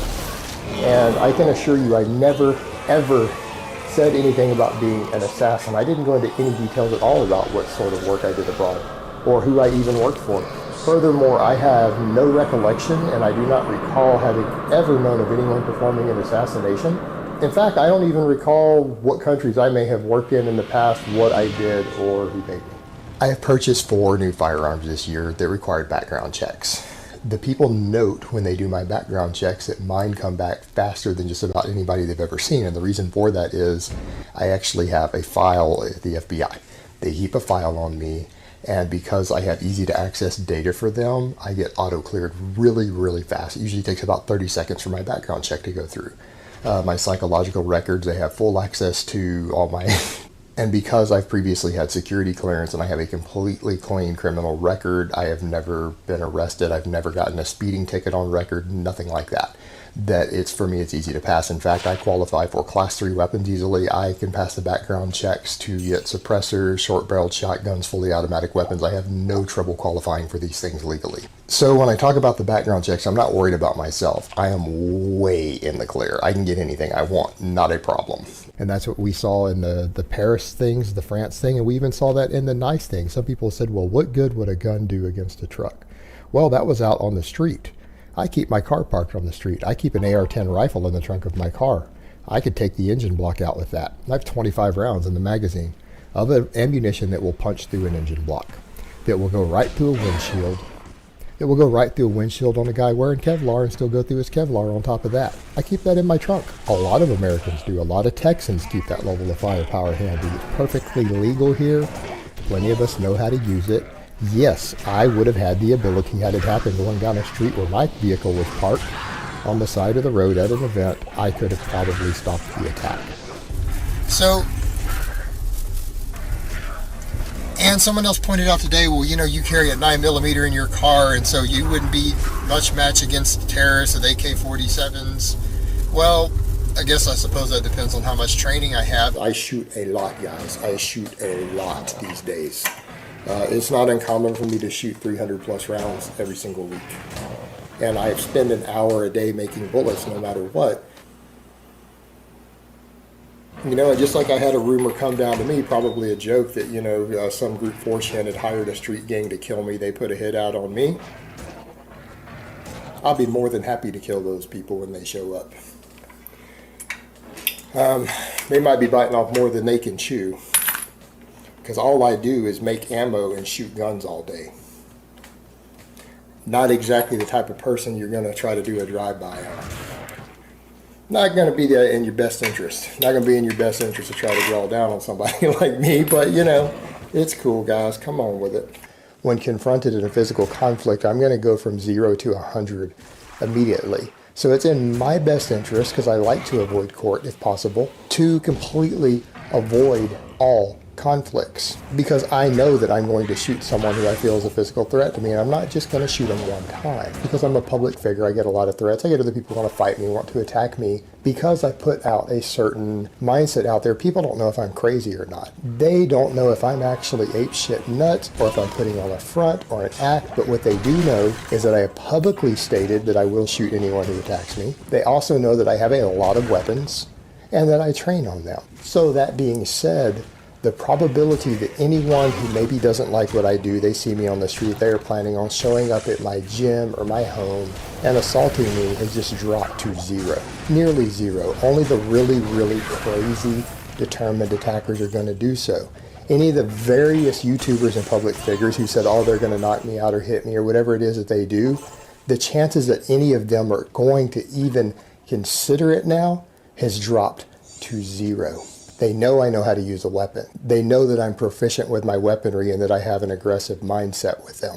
So even if they're relatively sure I'm bluffing, they're not going to risk it. Any of the guys who Jerry Ward sicked on my girlfriend, who a lot of them probably consider, yeah, I could go to his gym and slap his girlfriend's behind and do whatever I want and nothing's going to happen. She might press charges, but it'll be so funny. I'll get it on video. Any of them who are considering that are now going to have to consider that my girlfriend is very possibly going to shoot them in the face.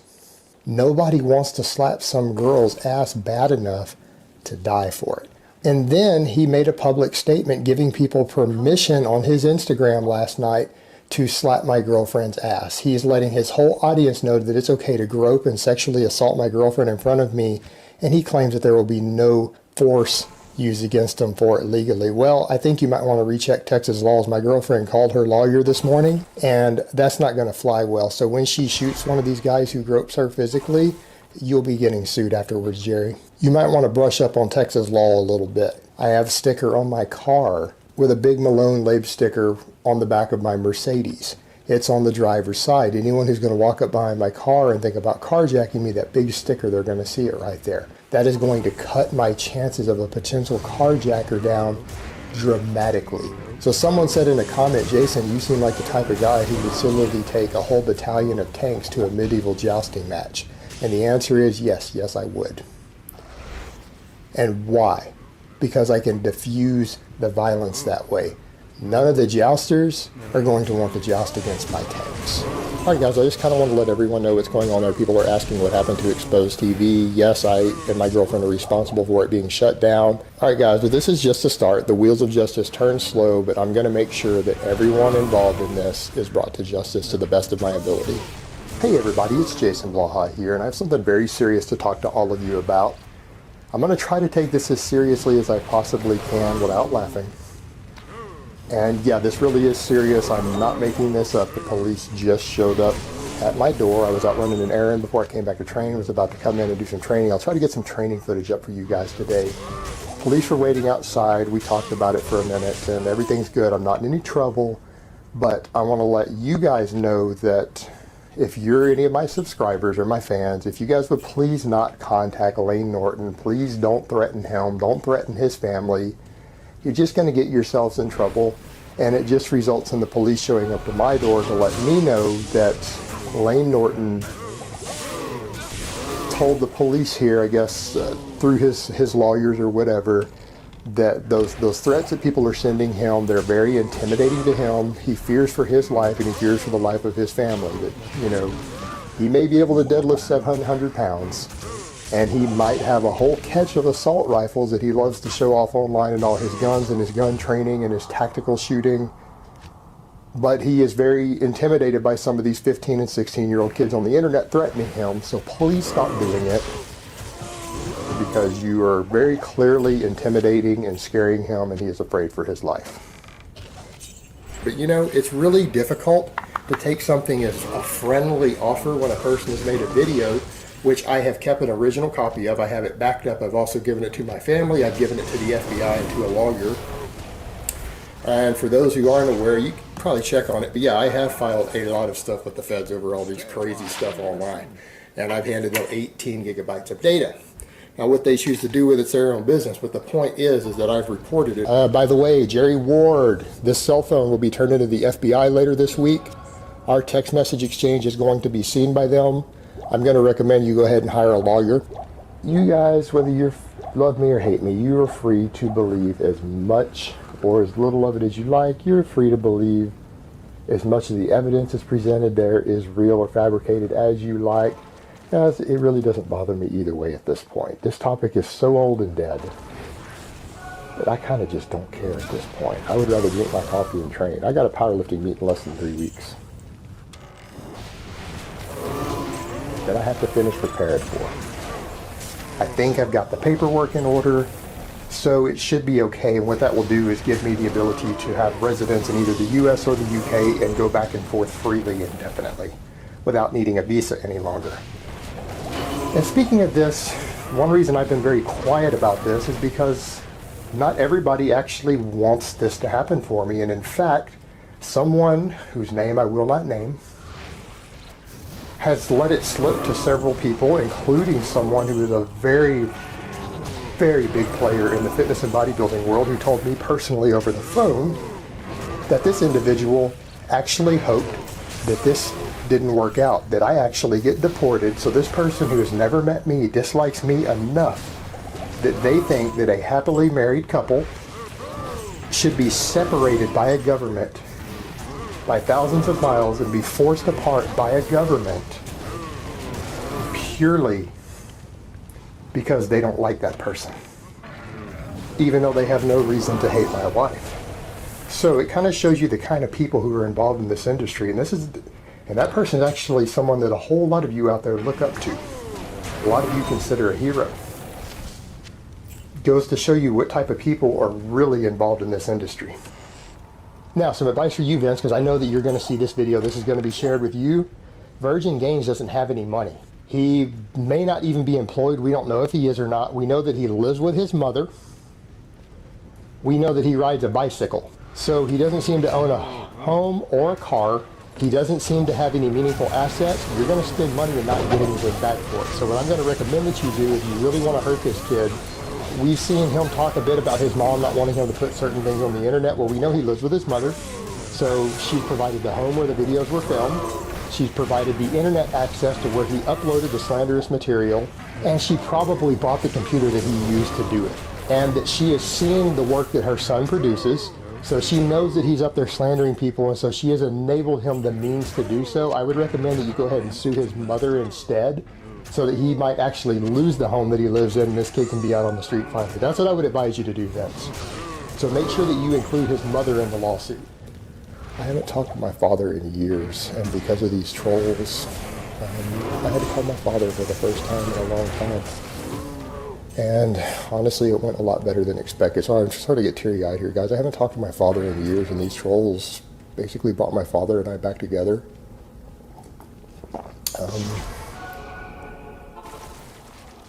And we had a good heart-to-heart. We talked about all this. and I just talked to him about what goes on kind of in this business and what I do. We talked a bit about his company and everything, and just talked about life, but we caught up a bit. And as annoying as some of these trolls might be, and as crazy as it's going to sound, this troll who's dedicated a whole channel to hating me just brought my father back into my life.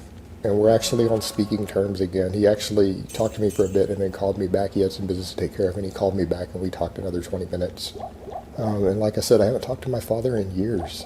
And of course, we did laugh about all of these trolls and everything, and he did ask me, is there anything you can do legally? And I'm like, Dad, these people are nobody. They don't have money. So you guys watch the gentleman's mannerisms, his level of nervousness, looking like he's on the border of a panic attack, scratching his beard, looking nervous. And you guys decide for yourselves. Most of us live in free countries. We have free thought. Think whatever you want. Oh, the other thing is, a lot of these people really and truly believe that I made a public attack against Lane Norton and his family and his children, and the truth is, I never did. The police investigated that, and it actually wasn't me who did it. It was a fake copy of my account that someone used to do it. No matter what else people might think of me, you guys might think I'm the biggest piece of shit in the world, but I promise you that I would never threaten someone's wife and children just because I'm upset with them. But yeah, this is the threat that is being levied at me. People keep trying to say that, well, we have evidence that came from your account. I don't understand the evidence that people are trying to present of that. It never came through anywhere through my Facebook feed that I could see.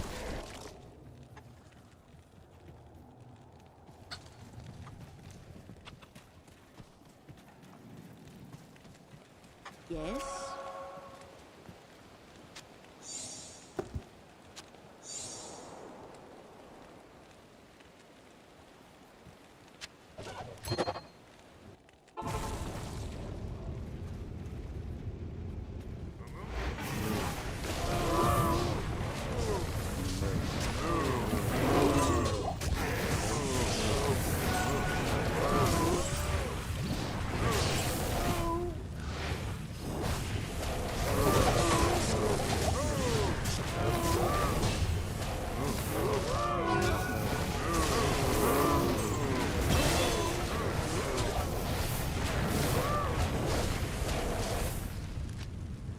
Now, I will state that I was not the only person who had access to my Facebook login at that time. My ex-wife was a bit emotionally unstable, but I don't think that she would have posted that. So I don't want to accuse her of that, even though my Facebook had been logged in on 3 different computers at the house and it was accessible. I honestly and truly don't think she would have typed that either, even in her own instability. So I don't want people to think I'm trying to blame that on her, because I honestly don't think she would have done that, all things considered. But I know that I didn't type it, and I've never seen any evidence that would lead me to believe that it had been posted from my Facebook account ever. Nothing that would convince me of that would make me understand that. So I don't even know if there was a hacker involved.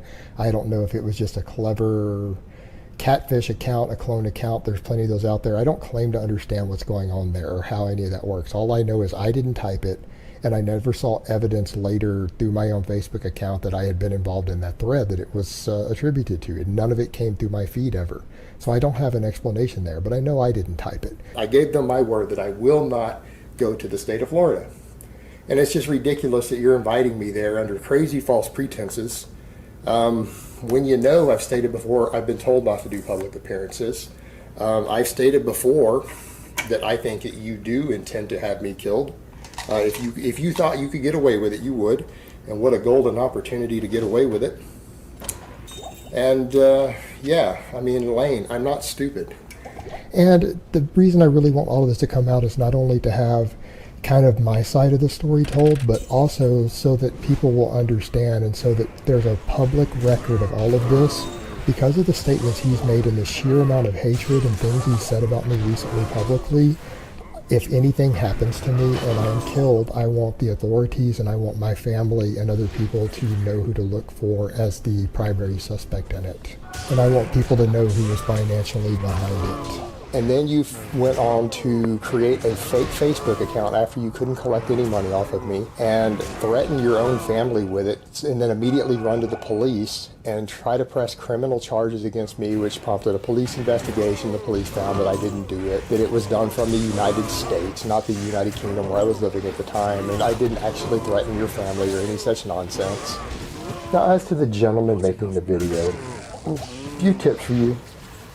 I actually don't know, because of the way this has gone down, whether these stories about the death threats that you got are actually true or not. I get shit like that all the time, so it's very well possible. I hope none of my fans really did that. If they did and you want to go find the guy and kill him for threatening your son, I wouldn't hold it against you. But don't pretend like I'm responsible for that shit in any shape, form, or fashion. And any fans out there who think that I'm in some way responsible for that, that's bullshit, guys. That's crazy-ass internet people just looking for someone to send threats to. And I get this shit every day. You don't see me blaming the people who these people are fans of because I get death threats. That's bullshit. And if people sending you stuff on the internet are giving you anxiety attacks, you should probably get off the internet. You're not suited to be a public figure if you can't handle crazy stalkers and crazy people sending you death threats. Again, I deal with it every day. You don't see me having anxiety attacks. If you are, I would recommend that you go get some therapy. Hey everybody, it's Jason Blaha, and yes, for those asking, this is the first time I've really made a public statement on this situation, the whole cyber stalking situation and all the felonies that it committed involved with it. But yes, Exposed TV was shut down this morning, barring a federal investigation, because Exposed TV committed a number of felonies in his cyber stalking of me, ranging everything from forging my girlfriend's signature to impersonating a government official while contacting someone with security clearance, to cyber stalking, cyber bullying, defamation. Yeah, he has been shut down. He will possibly be prosecuted depending upon what information they can find where he lives. Yes, he has been shut down. As far as the fitness goes, that's the biggest part of this big cyber stalking ring. We're also trying to press criminal charges. And normally I wouldn't give a damn about Gary Ward's personal life. The guy has publicly admitted he's part of a cyber stalking ring against me. He's publicly said he hates me, all sorts of stuff. Guy is not welcome in my presence. I will consider him an immediate physical threat. Furthermore, Lane, because you've showed that you want me dead, you said you'd pour gas to watch me burn and admitted you hate me. You are a concealed weapons holder, and you also possess NFA items. I know that for a fact. You have items registered with the ATF. Class 3 weaponry. And you've tried to actually harm people I care about. I want this public record too. I've said this in the FBI building, and I've said it in front of a lawyer. I consider you coming within a half a mile of me ever for any reason to be a potential threat of violence or immediate injury or death.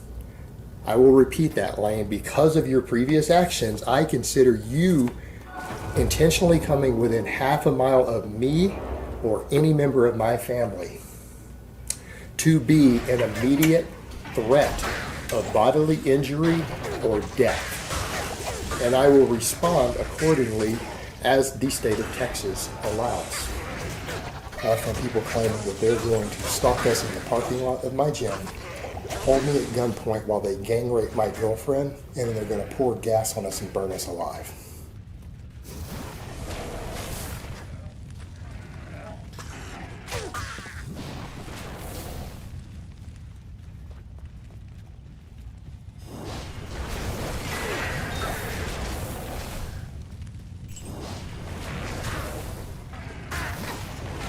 But you know what, guys, at 38, it's really nice when I see my other friends, guys I went to high school with, who only have sex once a week. I have sex twice a day.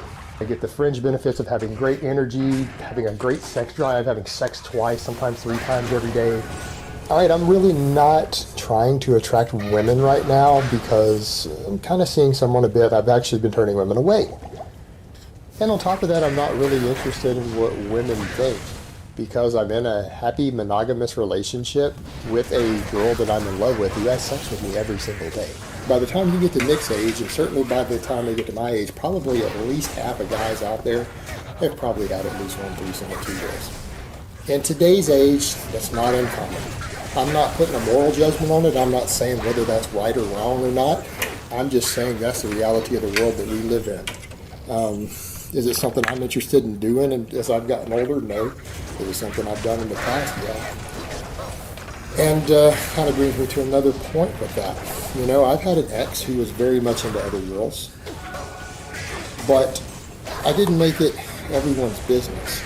I didn't run around telling everyone. I certainly didn't put our names up on social media and throw up photos of us doing stuff together with other girls.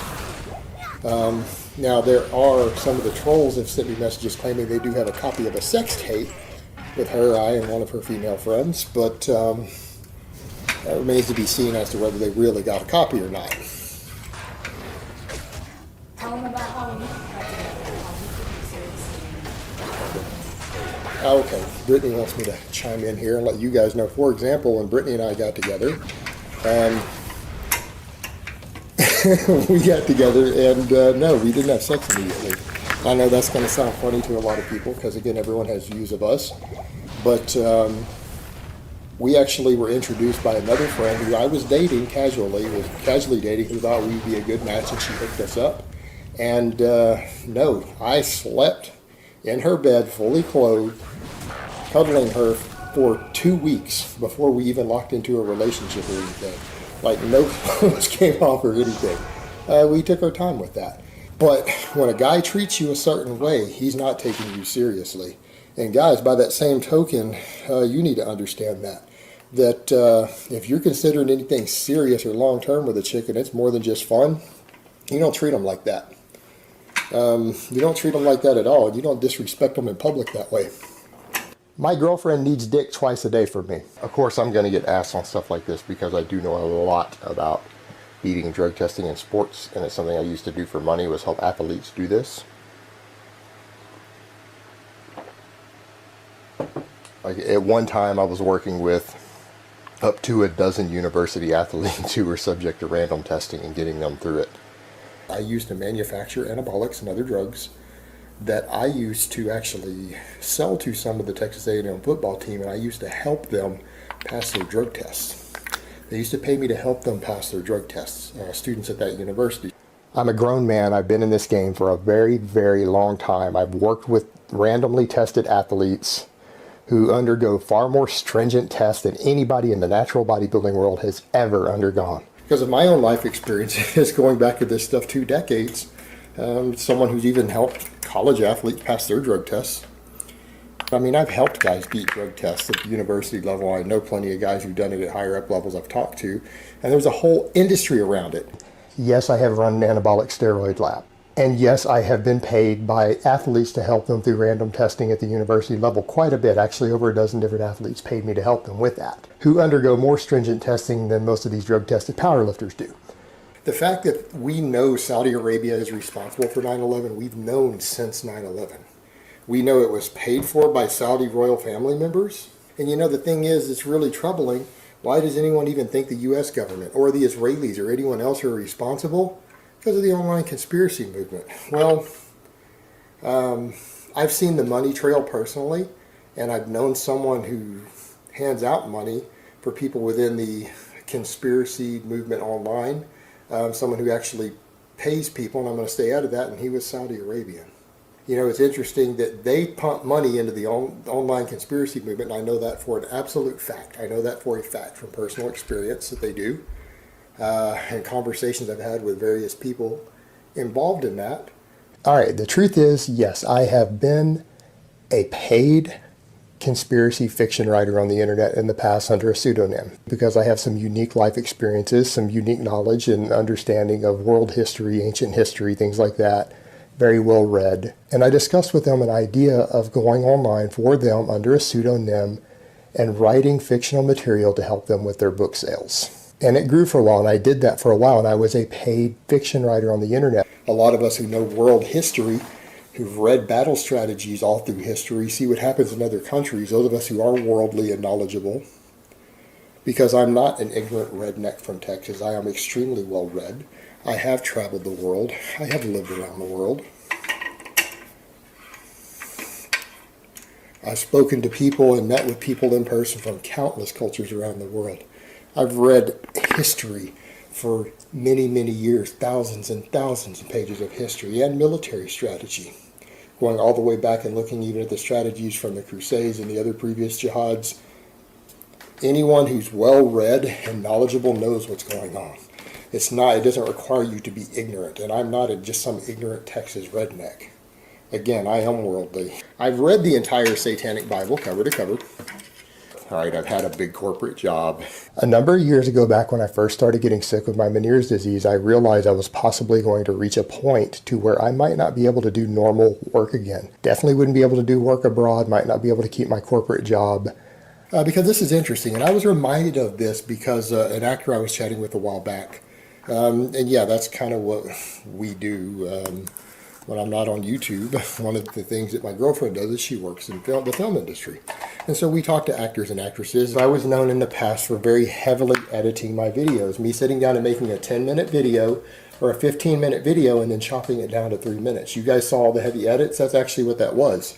I've done that for a very long time. A lot of people noticed it, and I felt like, to me, that was an enormous amount of work. Why sit here and film for 15 minutes to make a 3-minute video or 4-minute video and then have to edit it and say things 3 or 4 different ways and rethink how I want to say it because then I get all focused on it. And I felt like it hurt the quality of my content and my production value. Sorry, I got interrupted by a phone call in the middle of filming. Which, again, guys, this is one of the reasons you see so many cuts. My phone rings and I have so much noise outside where I live. That's another reason I have to cut these videos all the time. I will sometimes have 5 or 6 different horn honks from a car outside that I have to clip out in a single 4-minute video. As you guys notice, I'm in a new place. There's a reason I didn't make videos yesterday, just moved again.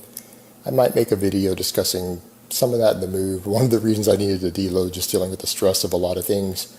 Long story short, the rental agreement that we had made for where I was living at the time, the landlord did not keep their end of the agreement. And it just wasn't a good business situation, so I moved into a new place. I had just moved into a place that I thought I was going to be renting a house for a year.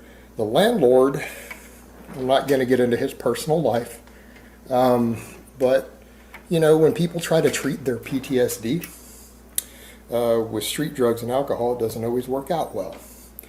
And we had some major issues. House we were renting, other people started getting moved in without us being consulted about it to rent rooms and things like that.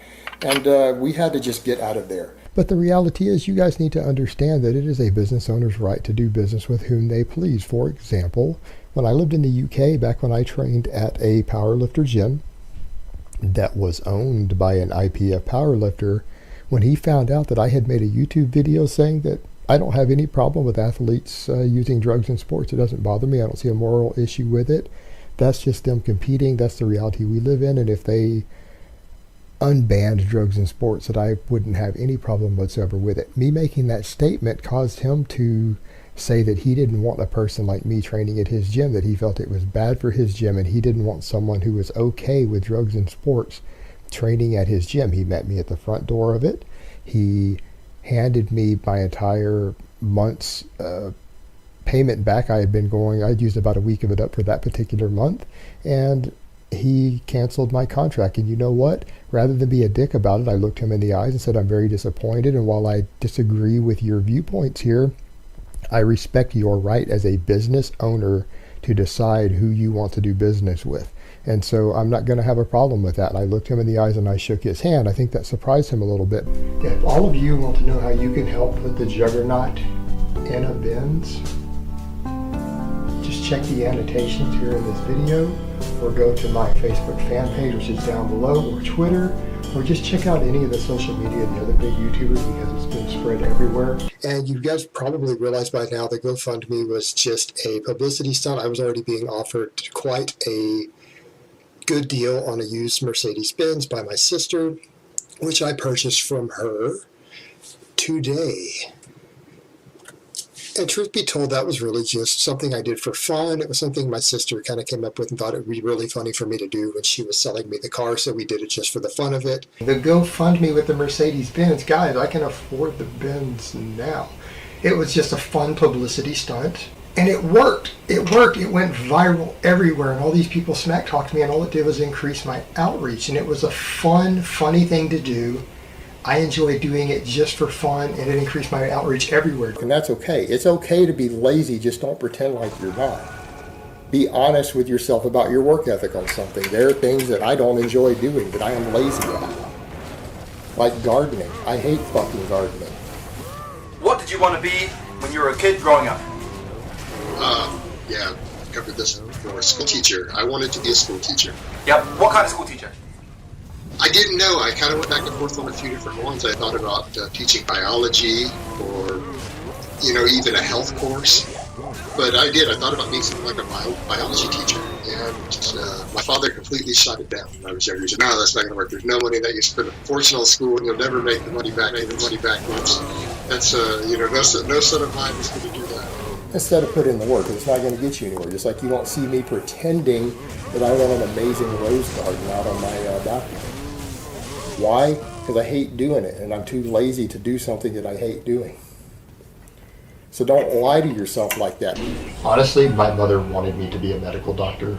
And to me, the idea of doing a full pre-med, full medical school internships and being locked into something like that just seemed so tedious to me that I really wasn't interested because of that. In terms of the actual interest in it, yes, I could have been a medical doctor. Yes, I'm intelligent enough. Yes, my mother actually wanted me to become one. Also interesting, I recall in a psychology class I was taking many, many years ago, when the professor was asking the men in the class what they thought the research would say that women noticed first on a man's body, what part of his body they noticed first. And the guys gave the typical guesses. Guys were like, oh, the arms, the biceps, and another was like the chest. And the professor said, no, you're all wrong. Any of you know what it was? This was data conducted 15 years ago, and the number one listed body part, or part of a man's body that women noticed first in terms of sexual attractiveness, it was their butt. This is a YouTube channel. I'm not writing any more research papers for professors. I don't cite my fucking sources. I grew up doing charity work at Christmas. My family believed in that. We worked at soup kitchens. We wrapped presents for underprivileged children. That was the kind of thing that my mom made us do before we could open our Christmas presents. And we had to go wrap presents for people who didn't have anything so that we'd be appreciative of what we had. And that was just part of how we were raised and growing up. I've done tons of blood donations for like the MD Anderson Children's Cancer Research Center, things like that. But because he's got neck tattoos and things, where I live, that represents that you're either a gang member, a member of a drug cartel, or that you're like a heroin junkie or that you smoke crack or something like that. I can't be publicly associated with people who look like that because I'm trying to do business stuff in the long term where I'm going to need class 3 licenses, FFLs, things like that. I can't really associate with a criminal element like that or be seen in public with them. And I'm not going to lie, my girl does have a criminal record. Over a decade ago, she did get a deferred felony for distribution of a controlled substance, and in that case, it happened to be cocaine. Yes, my girl danced a bit while she was in grad school. Now, inside the grocery store, probably not that big of a deal. Yes, I have been in a grocery store while growing up that was robbed while I was there, but the jackass had a knife, and they ended up actually tackling him, and a cashier, a really big woman, sat on top of him, which was really amusing, but it was definitely a sight to see. I'll never forget that. But that did happen. I've seen plenty of it in my life. I have, again, been around corporate executives and things a few times in my life at the golf course, and this sort of behavior is normal to them. In fact, I'll give you guys a perfect example before I close this down. I played golf with some well into six-figure salary corporate executives with my dad before. And the rule they had, when you drive the ball out of the men's tee box on the golf course, if it doesn't pass the women's tee box, you have to play the rest of the round with your penis hanging off to prove that you're a man. Well, I did that when I was a teenager. I wasn't even legally an adult, but I had to follow the rules. Because that's the rules, had to prove you're a man. You had to play with your penis out. Because you couldn't hit the ball past the woman's tee box. And there's always crazy rumors going on out there about me. It's just shocking to me, the things that I see, and I'm just like, wow, this is insane. This is ape shit fucking nuts. A lot of it blows my mind. A lot of misconceptions out there. And how much money am I making doing all of this if you take everything from my combined YouTube incomes, because I've got a couple of different channels, I have 2 different affiliates. I've got a Tiger Fitness affiliate. I have an Amazon affiliate right now. I'm also writing 1 article per month, which takes me a couple hours for Tiger Fitness. What's my predicted income? For this year is probably going to be conservatively, on my taxes this year, $35,000. It could be 40 or more depending on how the later part of the year goes, because I'm going to get some additional promotion in here as a result of other outreach, and so if that pans out, it could go over 40. Well, yeah, at the rate I'm going with this, sure, off the fitness end, I'll probably end up making $100,000 a year eventually. And of course, I've got my other tactical channel going. I'm going into a tactical company with friends of mine, and that's another niche market that I'm going to be using this to expand upon and to grow the outreach on that slowly. And we're going to be doing gun shows and all sorts of things there, and that's going to build up into a legitimate part-time business on top of it. And you know, maybe in the long term, that'll make $100,000 a year. If we're cranking out people, individuals by the millions, from high schools who do not have the ability to be productive members of society, I would say that that is a catastrophic failure of an education system, and it's time to scrap the whole thing and rethink what we're doing and start over, because we clearly have screwed it up. If we're producing millions of people who have no ability to be productive members of society, we have squandered our money, and we've squandered 12 to 13 years of the lifetimes of most of these students. And all things considered, this will be kind of an interesting video, considering I'm sitting here actually doing a very technical skill here. I'm reloading ammunition. And he's such a loser. Oh, he's this fat autistic virgin, which is really funny because people who know me in real life will laugh at that. I'm actually really, really social in person, and I'm by no means a virgin.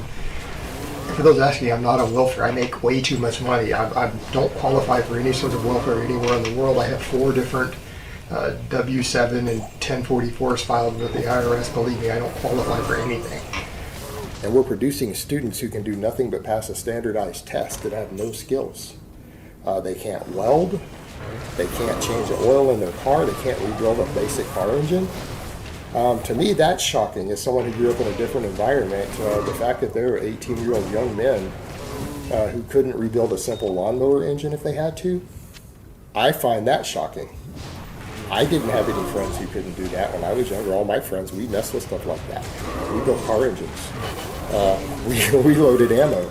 We made our own ammunition. We did things like that. So I didn't actually know other boys who couldn't do those things when I was younger. Just throwing that out there, at least among my circles of friends. So it's kind of shocking that they can't do these basic things. They don't know how to weld. None of them can do basic electronics. But they don't have college degrees either. What good are these people going to be to society? We are wasting trillions of dollars educating people who can't do shit. They're worthless to society. Hey everybody, it's Jason Blaha here, and I thought I would just relax, work on my little arts and crafts here, and I will make a video soon. A few people keep asking me things about why I do these videos like this. A lot of people enjoy them, a few people don't. I'll cover that later, probably worthy of its own video. It was partially from advice I got from a PR expert. What am I doing here with this stuff? Why do I do it? What's my motive behind it? What message am I trying to convey? So let me put on my +5 hat of weaponsmithing, do a little bit of my crafting, and let's talk about it. Part of it is a unique stick. It's a unique stick. And when I do this, it reminds me of my grandfather. And to me, that's very relaxing, because when I do this and I hand load, I'm getting teary-eyed. I think of someone, my grandfather, who I looked up to and I loved tremendously, who treated me like a son. And sorry, I'm getting teary-eyed. It puts me in a happy place. I feel like Bob Ross painting his happy little trees on camera while talking, because for me this is therapeutic. And for Bob Ross, painting was therapeutic. A lot of people didn't know that about him. Bob Ross was actually a drill instructor in the military. You wouldn't think that with the way that he was just his happy little trees thing. That sells, gunpowder and primers and brass and reloading equipment. It's just right there down the street. This is part of my culture. And what it is for me, that would be no different than if you had a British guy who got up and talked every day while making his tea and drinking his tea. Who was very, very British. I'm very Texan. All right, a lot of people aren't aware that I haven't been doing training footage lately, and it's not because of anything conspiracy or crazy or anything else like I'm hiding that I'm in a wheelchair. Apparently a lot of people thought that we were faking it and I'm sitting down at the gym because I'm in a wheelchair, but that's not the case. I'm clearly up and able to lift heavy weight for reps and pin lay rows and everything else. I'm clearly up and mobile and still plenty strong by most people's standards. Now, people always ask me things like, Jason, why do you do all this crafting and busy work on camera?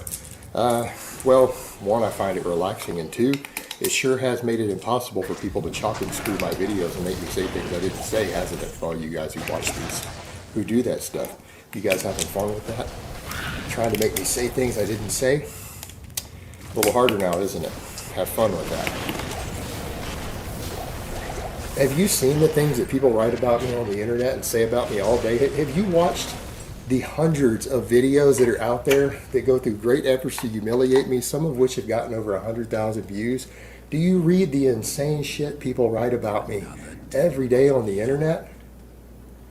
Do you honestly think, no seriously, do you honestly think there's anything that you could do that would humiliate me? That there's like literally anything that you could say or do that would cause me embarrassment or humiliate me at this point? Do you think there's anything anybody could say online at this point about me after all the shit that people have said that would cause me a single drop of embarrassment or humiliation? I'm so fucking far beyond that that I don't care. You want to post my dick pictures? Go ahead. I don't fucking care. I mean, what are you going to do to humiliate me at this point? I've been accused of literally so much crazy, embarrassing type, insane shit all day long by so many people online that literally I am completely above embarrassment at this point. Like literally there is nothing that you could say that would embarrass me in any way. Like nothing at all. Like I'm so used to people saying stuff all day that I just laugh at this point. It's fucking crazy. Just read some of it. Read some of it. My God. Like, I don't think that you can come up with anything better than what people have already put out. Like, it's all been done already. I don't think there's anything left. I spawned a whole economy of people who make probably $1,000 or more a month on their YouTube channels talking about me. That's all they do. It's like, dude, seriously. Now, the other thing I would ask too, if you're older as well, if you are older as well, out of high school, and you have all these body composition and muscle gaining goals, and you're still living with your mom, because it's one thing if it's occasionally your mom cooks you a meal, that's fine. But if you're still living with your mom and that's why she's cooking meals for you, I might want to suggest to you that you reevaluate your life goals a little bit. It sounds like you've got more important things on your table that you need to worry about than getting your ideal body composition down. I started my original weight loss journey when I was 19, and it ended after I was well over 20. I lived with my mother at the time, and a lot of people laugh about that. My family had a lot of money. Believe me, they had plenty of spare bedrooms. This is not an issue. It's not like I didn't have privacy. when you live with your family, but they own several houses. And by the way, I'm going to note a few people will come in here and comment, but you live with your sister, your mom, or whatever. No, I haven't. I don't know where any of that came out. Just because Michael Hearn said that, there's no truth to it. I haven't lived with any members of my family in many, many, many years.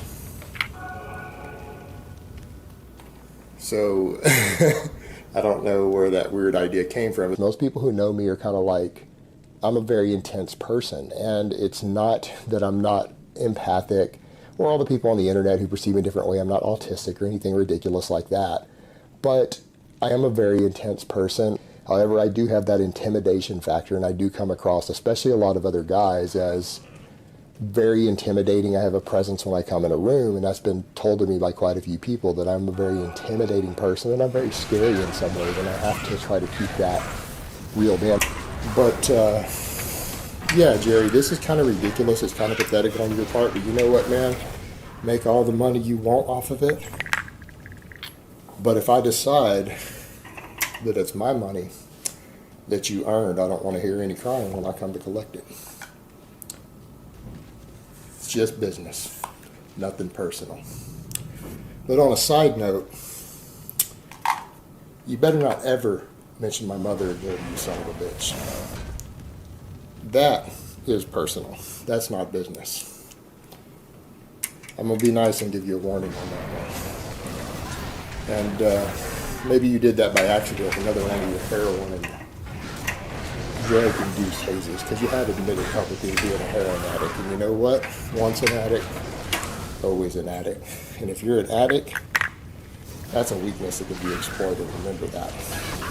You know, that's what you expect on the internet. Guys, people on the internet are, for the most part, a bunch of big pussies who like to sit back at a distance and harass people. And, you know, they stalk people, and they even tend to do things to them at their homes and everything, their intended victims, from a distance. But you know what?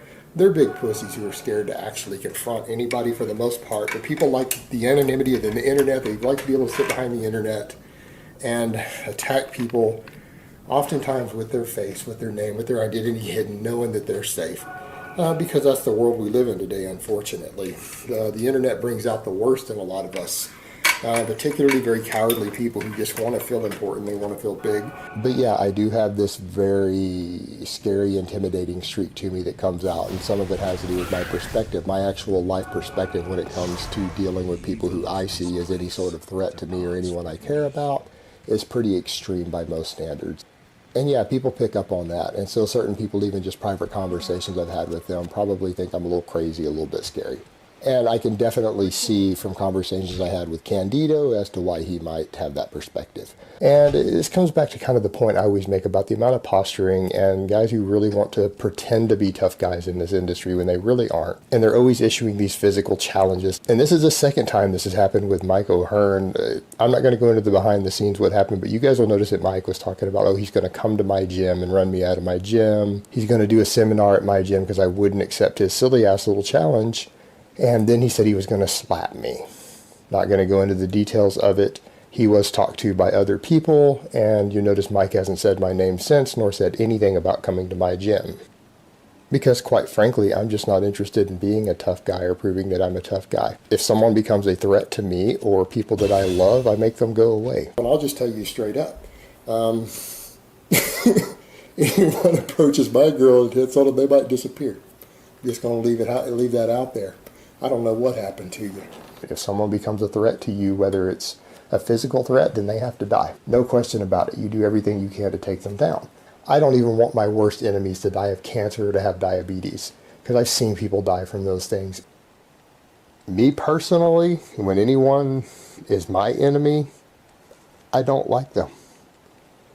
Do I wish them harm? I wish they get Ebola. I hope every person who is my enemy out there, I hope they get Ebola. And before I go to bed at night, I pray to Nurgle, the Lord of Roth, that he infects every person who has made themselves my enemy with fucking Ebola. I deadlift over 600 pounds. You think I can't kill you with my bare hands? Think about it. I do come across as the tough guy, the alpha male. Oh, people complain about me wearing comic book shirts. Are you okay with that? I'm okay with that. I'm going to slightly upgrade your wardrobe as we go along here. Okay. Comic books don't put you off? As long as you let me dye your beard. But a semi-male version, I guess. He's kind of, I don't know, ambiguous a little bit with all the eyebrow plucking and all that shit. Okay. She's going to dye my beard. That's the next project. She just did my eyebrows. She's a stylist, by the way. Those sexy eyebrows right there. Woo! That's right, ladies. He's taken. And a lot of you guys do know that I am a super nerd in addition to a number of other things. You know what? When you're a boy, your ego rules you. When you're a man, you rule your own ego. Quite a few people have asked me and linked to me the whole Lyle McDonald thing of Lyle McDonald talking about his book where he walks in two worlds, and people want my opinion on all of this, and people are acting like this is a big deal and a big scandal, or a few people are. And I'm sorry, but to me this is laughable. Now, I think it's fine if Lyle wants to write a book about this. That's his prerogative, selling points. But to call this stuff a dark side, managing a strip club, working in the porn industry, having sex with strippers, That's really your view of a dark side. That's mostly legal stuff. Anybody who thinks that that is a dark side has led a very, very sheltered life. The majority of people who have a dark side, a real dark side, are not going to talk about it on a video or in a book because they will go to prison or they will get assassinated. That is not a dark side. That's Mickey Mouse kitty shit. But if you guys find that sort of thing interesting, then by all means check it out.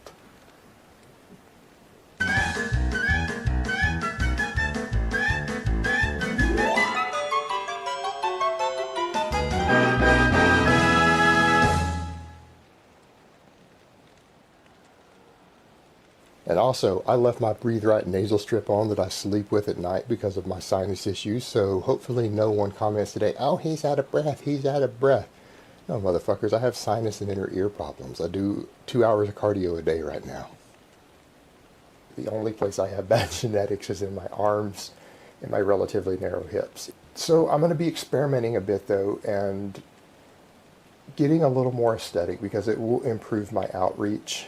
And I've talked to quite a few really legitimate experts out there who do have access to cutting edge data and research. It isn't always publicly available. People who do work with serious bodybuilders, professional athletes, of some of the methods and things that are being used successfully here that not everybody knows about. Now, a lot of this I may or may not make publicly available with what I'm going to be doing. But I will probably at the end go into some details on some of these things because I will be using some methods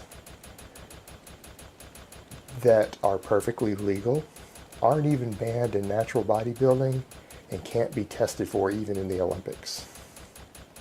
Now, all of my mother's friends used to ask me, you know, what's the secret? What's the secret? How have you lost all this weight?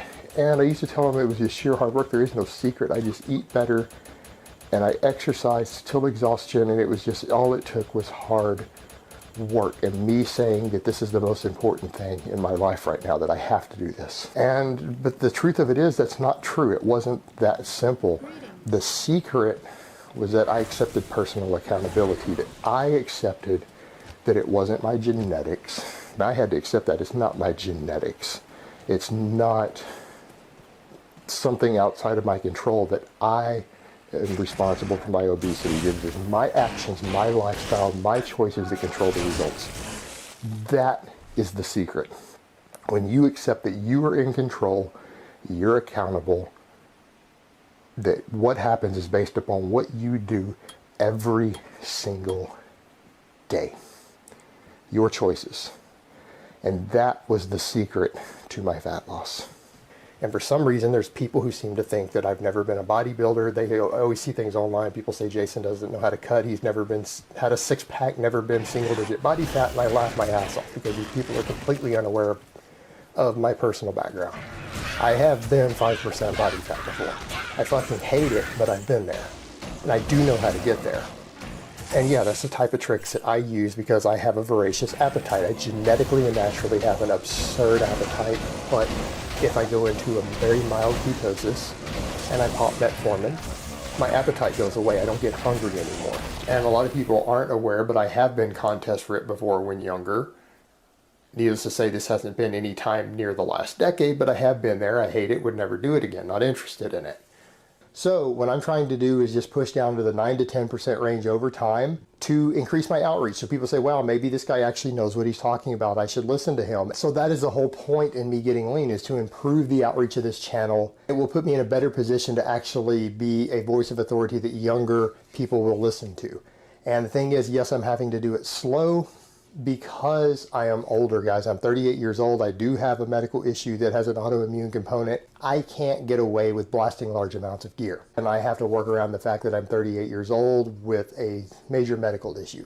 So I can't get away with certain things that a lot of you much younger, healthier guys can get away with to get the same results. So I'm going to have to do it slightly slower, which is what you guys have been seeing. But I am making consistent progress. I'm working towards it, and I'm not backing down. Because obviously, for people who observe, I don't find cutting particularly easy. I don't find fat loss particularly easy, but at least I can be honest about what that is that's causing it. You think it's caused from the fact that I starved myself and I do too little cardio. That's what keeps me at a pretty high body weight. All that extra cardio I do in starvation, I'm going into starvation mode. No, it's because I'm hungry. I have an insane, mind-boggling appetite. Now, a lot of people are saying, oh, you said before you were going to train for some aesthetics. That was a long time ago, and remember, there was someone interfering with my diet at the time. If I see something that I want to eat, if I've eaten pretty well, followed my diet for the day, and I see a slice of pizza, and I really want that slice of pizza, I'm going to eat a slice of pizza or a bowl of ice cream. Now, do I do that sort of thing all the time? No. But if I'm out and about, or I'm at a restaurant or with friends or family, I'm not going to avoid delicious foods that other people